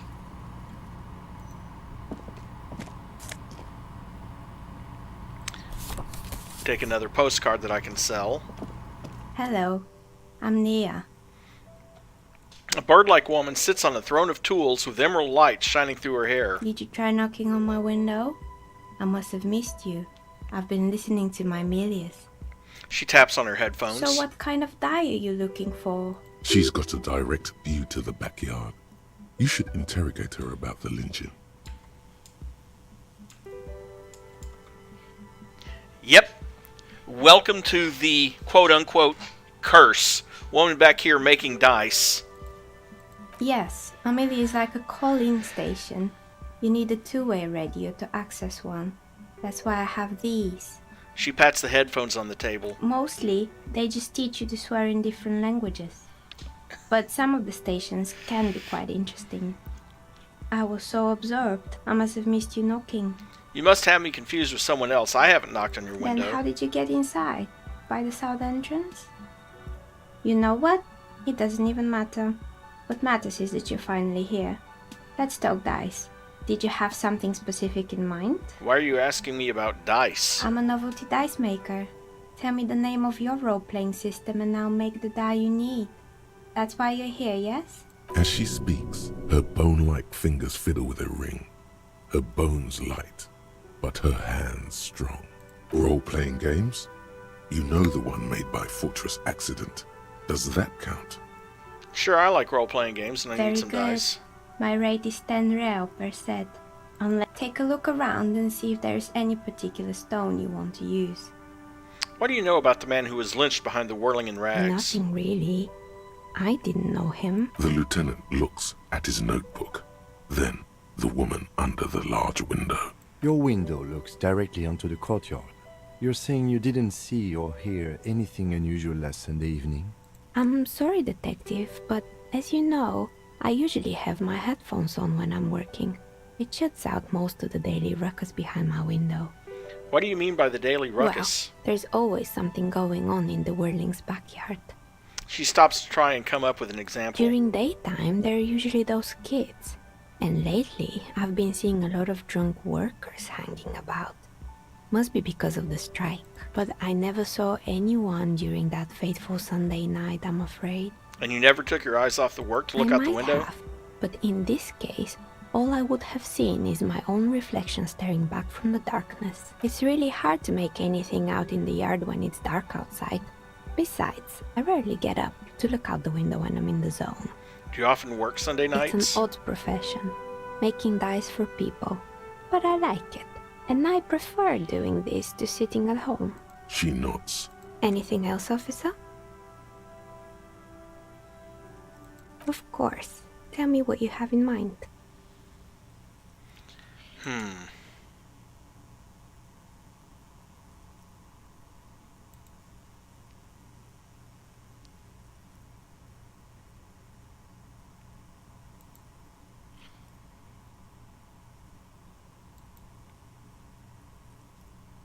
I'm looking for something to help my look. I have just the right one for you. You're a police officer, right? Here, catch. They're a gift from me. Mr. Smooth moves. You snatch the dice out of the air with one hand, just like you're in a movie. Say nothing, act like you've done this 1,000 times. What are the odds? The red one is made of bloodstone with a lapis lazuli inlay, and the blue one is the inverse. Think of them as your lucky charm, officer. She smiled at you. She smiled. You truly are Mr. Smooth Moves. You definitely need luck in Martinez. Was there anything else? How did you become a dice maker? How did I become one? It was a business decision. I was a regular jeweler at first, but that's an unfocused field with too much competition. Some of my friends were role players. They asked me to make some polyhedral dice out of cobalt. That was my first order. I grew it from there. Do you like role-playing games yourself? Not especially. I like working with rare materials and a steady pay. And role players as customers? They're nice people. Hey, where are we anyway? What is this place? We're inside the chimney of an old central furnace. It's strange, I know. She looks at the ruddy bricks that make up the walls. Even though they've been repainted, there are still signs of soot here and there. But when I arrived here, all the other rooms were taken, so I had to build myself a makeshift home. Besides, I don't really have to pay any rent here, so that's a plus. Creative. The lieutenant looks around the spacious room, its ceiling fading into the shadows above. When she arrived here, there was no room anywhere else. She must have known the other businesses. Do you know what happened to the other tenants? Everyone else is gone. More or less. Are you interested in anyone specific? Rats scuttle in the dark rooms, under the abandoned blow dryers and dusty mannequins. Cobwebs cover rotors and radio computers alike. So much failure. There used to be a hair salon here, right? Yes, I think it was called Androgynous Orlando or something similar. They weren't a big hit around here. Turns out that working class men don't like genderless haircuts. They're scared of that word. You wouldn't like it either. The others would laugh at you. It's not about the haircut. It's about the confidence. I guess I'm a simple man. I don't really have any opinions on hairstyles. Me neither. I just want it off my face. She tucks a strand of hair under her headscarf. What happened to the gym? It wasn't merely a gym. It was Artemitep's boxing club. A community project created to steer at-risk youth away from drugs and crime. And who was A Artemitep? kind man from Zemsk. I heard he had some trouble with the law when he was younger, and that's why he wanted to start the gym, as his way of giving back. Maybe that's what Kuno needs, a community-centered boxing club. Kuno? Who's Kuno? He's a little ginger gremlin who likes to defile dead bodies. Oh, you mean the kid with the sailor's mouth? Yes, I've heard him yelling profanities in the backyard. She looks out of the window, her face reflecting back in the dark. I think it would take more than a gym to help that kid. How did that community project work out? It didn't. If anything, it made the youth situation in Martinez even worse. At some point, someone started a rumor that the punching bag downstairs was full of amphetamines. You should have known it. Eventually, the coalition took away the funding and the club went bankrupt. This was a few years ago. It's gotten much more peaceful around the plaza ever since. What's up with the broken windows? Oh, this one's a mess. There used to be a company that promised to repair windows 24 hours a day. What could go wrong with this one, right? Turns out, the business was actually set up as a front for an illicit group that was producing snuff medias. Who would have guessed? And they never cleaned up the debris either. Now it's just littering the hallway and I have no idea how to get rid of it on my own. I probably already know the answer to this, but what's a snuff milieu? It's a Sub Rosa radio station that broadcasts real murders with real victims. Some people pay good money to get off on it. What does she mean, to get off on it? Don't worry, the ICP has a separate division that deals exclusively with unlicensed sub-roses. This isn't our problem. Good luck with that. It's not easy catching those perpetrators. Then she lets the thought go. Did someone here make stuffed animals? I saw mounts lying around. You mean Mr. Fabron, the taxidermist? No, he mostly just did drugs. But what drugs exactly? I need to know what drugs he was doing for my police report. He got high on some weird taxidermy chemicals. I wouldn't recommend it to anyone. Eventually, they caused him to lose control of his bladder. The smell was awful. Even you can probably do better than that. Well, it was worth asking for the 5 XP. There used to be a fashion atelier here, but I have forgotten the head designer's name. They were doing well for a couple of years, until the insect rights activists came. Insect rights activists? What in the name of... The atelier produced a certain collection that used chitin among the materials.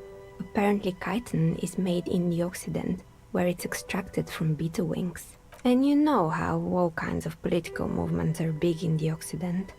The activists shut down the biggest chitin supplier, which of course caused the price to skyrocket. And, naturally, all the most fashionable tastemakers refused to be seen in chitin from then on. The atelier went bankrupt before they could finish the collection. I'm glad that someone took care of the little... But insects don't have any brains or feelings. Actually, insects do have brains. But yes, I understand what you're saying. I think the protesters took it a little too far. As she shifts around, you notice several dead flies on the windowsill in front of her. Legs up. They're not moving. Anything else? What's with the rotor blades and skis? They were made by a company called Livestream. After they pivoted from making rotor blades to skis, their chief executive took off on a vacation with all their money. She rests her chin on her hand with an impish smile. Honestly, I think it's quite funny. I think he's still sending out holiday transmissions from Tulula or Tiumotiri or Hashtkor or wherever he is. Interesting. What do these transmissions say? The usual, I imagine. That he's been thinking up all kinds of new business plans and can't wait to get started on them just as soon as he returns. Her smile widens before she sees the lieutenant's face behind you. Men like that are a curse. The lieutenant is stern. Sure, but Slipstream is history now. All their remaining assets got seized by the bailiffs in 47. I have no idea why those skis and blades are still lying around in the house. Not much use now, I guess. Maybe you could make a sword out of one. No, wait, forget it. It would take too long. I found a strange machine. Fortress Accident, the radio game studio. She closes her eyes as some remnant of a memory lights up her They were an face. interesting bunch. We talked about role-playing systems every now and then. Once, I even saw two of them get into fisticuffs over Wiro. They certainly took their work very seriously, even if they seemed to be chronically liberal with their schedules. What do you mean liberal? What happened? The usual. They ran out of money and couldn't get the project done on time. What went wrong? I did hear them talking at times. She looks at the hallway as if she can still hear them chit-chat behind her curtains on a cigarette break. They seemed to believe they were historical individuals on some grand quest. From what I've seen so far, the project did look quite impressive. Yes, but when the money started to run out, they just began to complain a lot about capitalism. You know, how the markets are rigged to keep out new businesses and so on. In the end, they just didn't get it done. They didn't have enough willpower to produce something truly historic, and to show up to work on time. Showing up to work on time is hard. No, scratch that. Showing up to work at all is difficult, especially if you've been drinking. That's too bad. I would have supported them. The project looked great. Not the wisest decision. You would have lost all your savings. She tosses a pair of dice on the table. One of them stops near the edge of the metallic desk. The result is 1 on a 20-sided die. Anything else? There was a terrifying taxidermied bear in the cellar. Oh boy, the fabled Revachol ICT. You're in for a treat here. She smiles and leans closer, hands on her knees like a stand-up comedian ready to tell a story. The place was owned by two guys who had some rather innovative ideas about marketing. The bear was one of them. Now ask me about their other ideas. Alright, I'll bite. What about the other There was ideas? really just one. And it involved picking out the prettiest girls in the neighborhood and paying them 20 cents per hour to man the booth. And by man the booth, I mean slump behind the counter with a face that could maim you if you ever dared to disturb their bored magazine browsing. She leans back, disapproving. Also, that sounds an awful lot like the girl at the Freet. Fritte does the same thing. Oh, wait a minute. The game agrees with me. I know a girl just like that. She works in Freet as a cashier and she's not particularly friendly. Employing silky teenage girls is a widespread practice, yes. Unfortunately, they always come in packs. I'm talking about acne-ridden girlfriends and gorilla-like boyfriends loitering near the shop. At least that's what happened with Revachol ICT. And they already had the bear. She closes her eyes as if remembering something painful. What about the bear? The bear. She repeats, pressing thumbs into her temples, like trying to suppress a headache. It didn't work out. Of course not. The bear was terrifying. No one wants ice cream guarded by a hostile apex predator. To make matters worse, the fridge didn't work too well either, and half the ice cream came out malformed and partially melted. Eventually, Revachol ICT lost the price war to its rival, Glace 5000. Glace 5000 sold caramel sundaes for only 5 cents a piece, out of regular fridges. I killed the bear. You did what? I unplugged the fridge to help Revachol ICT cut their losses. Of course they left it plugged in. Even in death, the bear is costing them. The taxidermist who made it said it was his vision beast. He said he met his vision beast while high on desiccants. He called it Megatherion. Scary, but cool.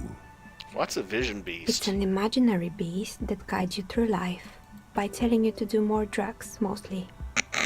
A wise and noble beast, guiding you toward the land where the streets are paved with drugs. I don't have a comment on drugs. Understandable. You shouldn't do them. You're a police officer after all. Anyway, now you know the story of the fallen ice cream empire. She seems almost sad, finishing the story. The temperature has dropped in the cover of the night. You see frost on the windows. Anything else? Another failed business, perhaps? I've been here for a long time. I found the building's intercom, but it's not working. Right. I hope you didn't try to ring me. I think none of those doorbells work, including mine. I'm still in the middle of connecting the wires. Sorry about the confusion. So you're telling me you have a doorbell there. The Which one with one? an empty name card. It's the last one in the list. As I said, it's quite useless right now. It doesn't work yet. I have a few more questions about the building. Sure, I'm listening. Actually, I had other Good. questions. I hope it clarified things a bit. What else? I've heard this place is cursed. Did you know that people call it the doomed commercial area? I've heard the stories, but I don't think those stories are true. Plaisance is the one who sent me. She's convinced that the place is swarming with malicious energy. Plaisance, the bookshop lady? I've heard that her business is doing rather well. Have the energy spared her somehow? Actually, the bookstore isn't doing that well. There are hardly any customers, and she has to exploit her own daughter to keep the company going. All right. But it's not just the bookstore that's still up and running. What about the whirling in racks? Some people say it's part of the building complex. Hold on, the whirling is part of the doomed commercial area? You could say so. Both houses were built at the same time and under the east of the Commerce Central project. No, the whirling isn't doing well at all either. Its waitress just took off and customers have trouble paying bills. Oh, you mean like You. And then there is me. She sighs, looking at her messy work table. All kinds of tools lie there scattered, from knives to carving files to wire cutters. I've been here for 14 years, selling novelty dice to role-playing enthusiasts.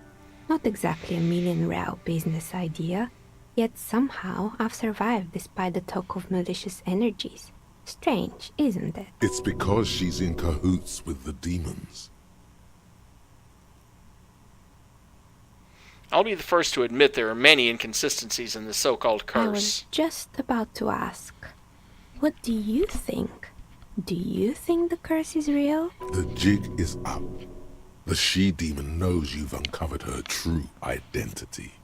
I'm starting to see that there is no curse, only business decisions and market fluctuations. Exactly. Truth is always so disappointingly mundane and boring. But I'm glad we got this sorted out. Anything else I can help you with today? The bookstore closes starting 2100. You'll have to do that tomorrow.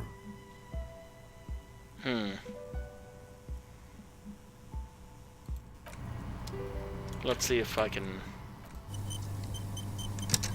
Oh, it's you again. Are you looking for... You feel nothing.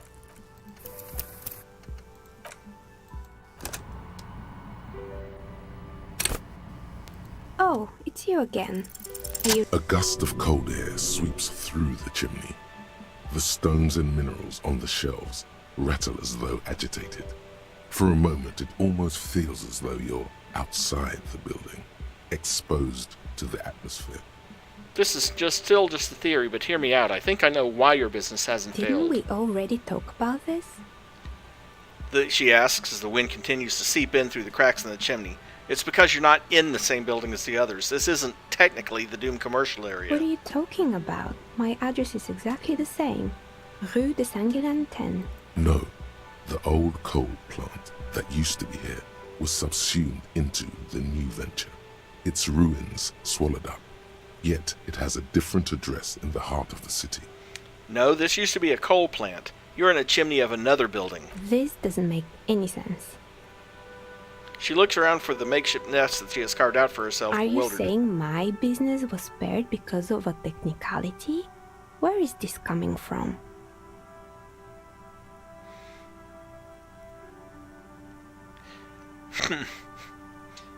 I'm just using logic. It's windy in here. You probably haven't properly sealed the chimney crown. You're right. I should take a trip to the roof once the snow is gone. Does it mean that I'm safe from failure? No one's really ever safe from failure. She starts laughing, her fingers trying to rub away the exhaustion from her face. What? Do you know what this is? She raises her hand to reveal a piece of metal shining on her index finger. Looks like a regular piece of jewelry to me. It's a mourning ring. I made this when my first company failed. It was a small jewelry shop right here in the East out the Commerce Center, built with the little I inherited from my parents. I drove it into the ground within a year. I didn't have what you would call a viable business plan. Why are you telling me this? It wasn't just the jewelry shop either. I always thought that it was just the world, you were supposed to try again and again until you finally succeed. And now you're telling me what? That it was all because I didn't run my little shops and ventures from a dump inside an abandoned chimney? Don't call it a dump. You've made it nice and cozy here. Or maybe it's the entire world that's cursed. It's such a precarious place. Nothing ever works out the way you want it. That's why people like role-playing games. You can be whoever you want to be, you can try again. Still, there is something inherently violent even about dice rolls. Especially Thaco, am I right? It's like every time you cast a die, something disappears. Some alternative ending, or an entirely different world. She picks up a pair of dice from the table and examines them under the light. But anyway, thanks for sharing your theories, officer. And I have picked up The Precarious World, which as an idea... Let's see.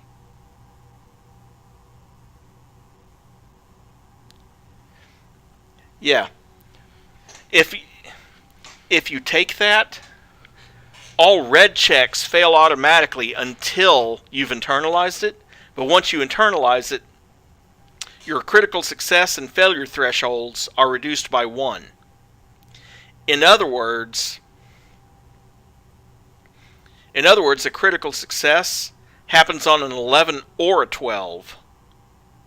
And critical failures, I think, can't happen. I'm not sure about that. So that might be worth it with some of those 6 experience points.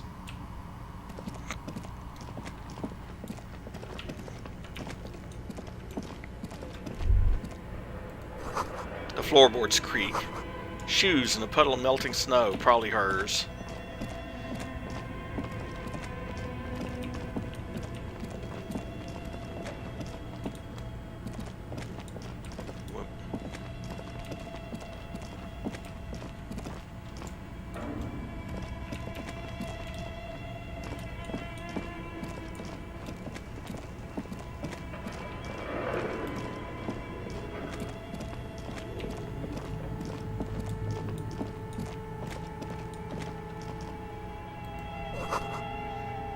The store on the other side is closed for the night because it's 21:41.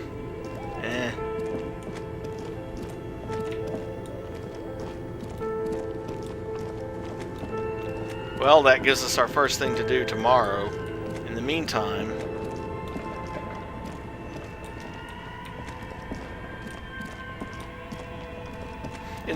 I need to find my way out of this place. There is that other door.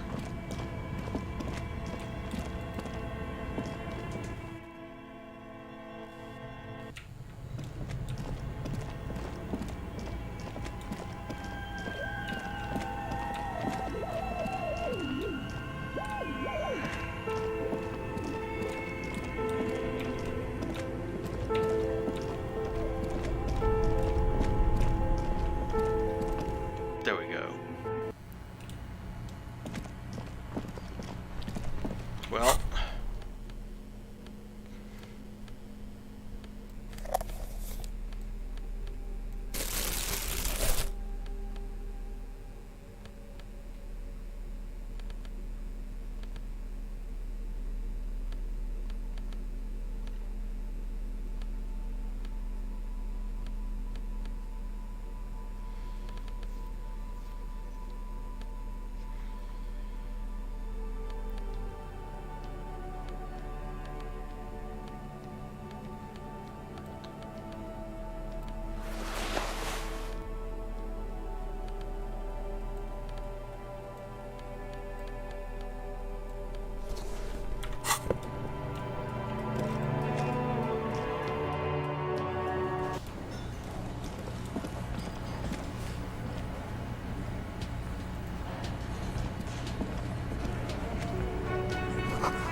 It's a bowl. There's spit in it, reeking of tobacco.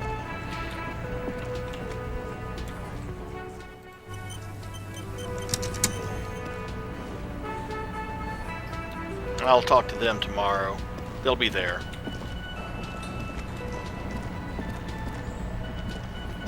You see a heavy steel door. Still can't get back there. It'll happen eventually.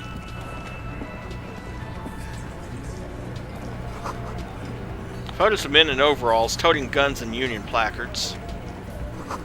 You see hawthorn bushes outside. Behind the dockworkers, a ceiling-height window. The hawthorn branches scrape the glass like bony fingers. Don't you just love that?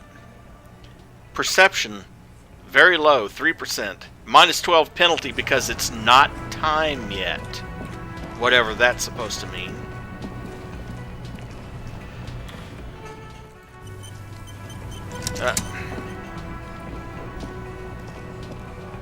Oh, hello, dear. There you are again. Maybe I could convince her to tell me about some cool cryptids. There's really no point in manipulating anyone. She'd be only too pleased to tell you about her work. Go on and ask. Oh, I'd be delighted. Truth be told, I could really use the company too. One cryptid, not a couple. One. This won't turn into some kind of cryptid extravaganza. Just one little cryptid, promise. And as cryptids. Let's hear about all the interesting cryptids. Ooh, tough choice there.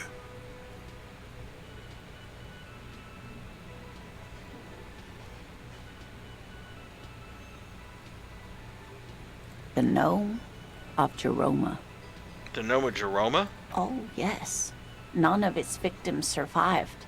Grieving relatives never even found their bodies because the gnome's venom dissolved organic tissue. What did it look like? It was reportedly a small creature with webbed fingers and a protruding forehead and a gangly little thing. Quite scary to look at. A couple of campers found it when it was already dying. They heard an odd wailing in the woods and followed the sound. They were scared and wrapped it in tarpaulin to suffocate it. In case you're wondering, the main reason for asking this is just to score points with Kim, actually. Because if you just told him, hey, I promise it'll only be one. It still took the gnome of Jeroma an entire day to die. If the body of the creature was found, why aren't there detailed illustrations of it in science textbooks, confirming the existence of this very little species? Alas, the first scientist who got his hands on the creature's corpse put it in a jar of formaldehyde, thinking that would detoxify the gnome's venom. Instead, all the venom leaked out of the creature's teeth and into the surrounding liquid, dissolving the creature itself. A poetic end, perhaps, but a real loss for science. This has been educational. Sadly, we need to discuss something else. Of course, dear. That's all for now, ma'am.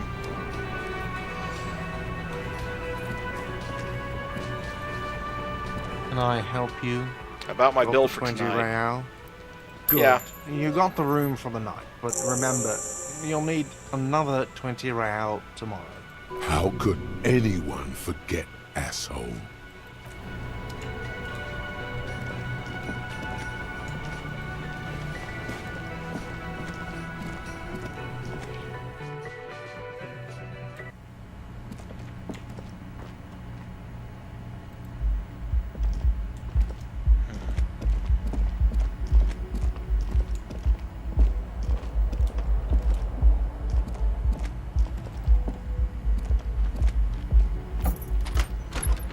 See you in the morning.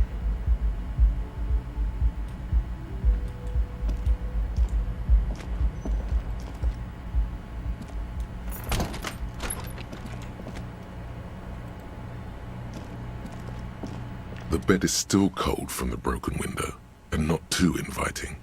But it's yours. You've earned it. The bed is still cold from the wind blowing in from the broken window. The mattress creaks as you close your eyes and try your hardest to fall asleep. Here we are again, my broken bud. The waves are coming, carrying you away. But you can't go. No, you have to stay. Always half aware of yourself. You're not cooperating, brother man. It's your disgusting body. Even through your sleep you feel a vague discomfort suffusing it. Your belly and your sides are unpleasantly tender. You wish you could curl up into a fetal ball of safety. But you cannot, because of the pain. Well, in my case, it's not the belly and the sides, it's my hips. There's a lot of it, ever present in your organs. It's like every one of them has their own nasty song to sing. I think I need medical attention. Oh, yes. They'll check you out, give you some pills, make it all okay. The Wonder Makers. Don't be stupid, Harry. It's not happening. They don't make new kidneys and livers in hospital. All you've got to do is pray to God it passes and stare at the flickering darkness. You're just stuck here. in the half-world. Could try looking at other people. Really looking. But why would you want to start doing that? Oh, I will. I'm looking at people all the time. Sure you do. They're all so friendly, aren't they? Well, no, there is Kuno and Kuno-S. People are beautiful, statuesque, parodies and tragedies of themselves. A great democracy of creatures. What do you think you're doing right now? Coming to some greater awareness? Look at all these lights, blinking in and out of existence. Thoughts! You're just pretending that you're asleep, even to yourself, while the world goes on without you. Let it. Let it. On that front, Di, it's very likely that the first actual organ they're able to reproduce will probably be the bladder, simply because it's such a simple organ. But it never seems to let you go, does it? Time to rise and wipe that shining sweat off as best you can. Gather your bearings.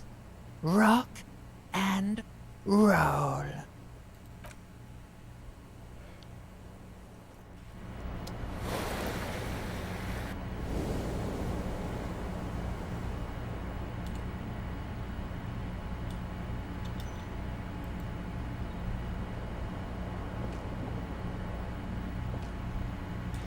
And on that note, we begin day 3.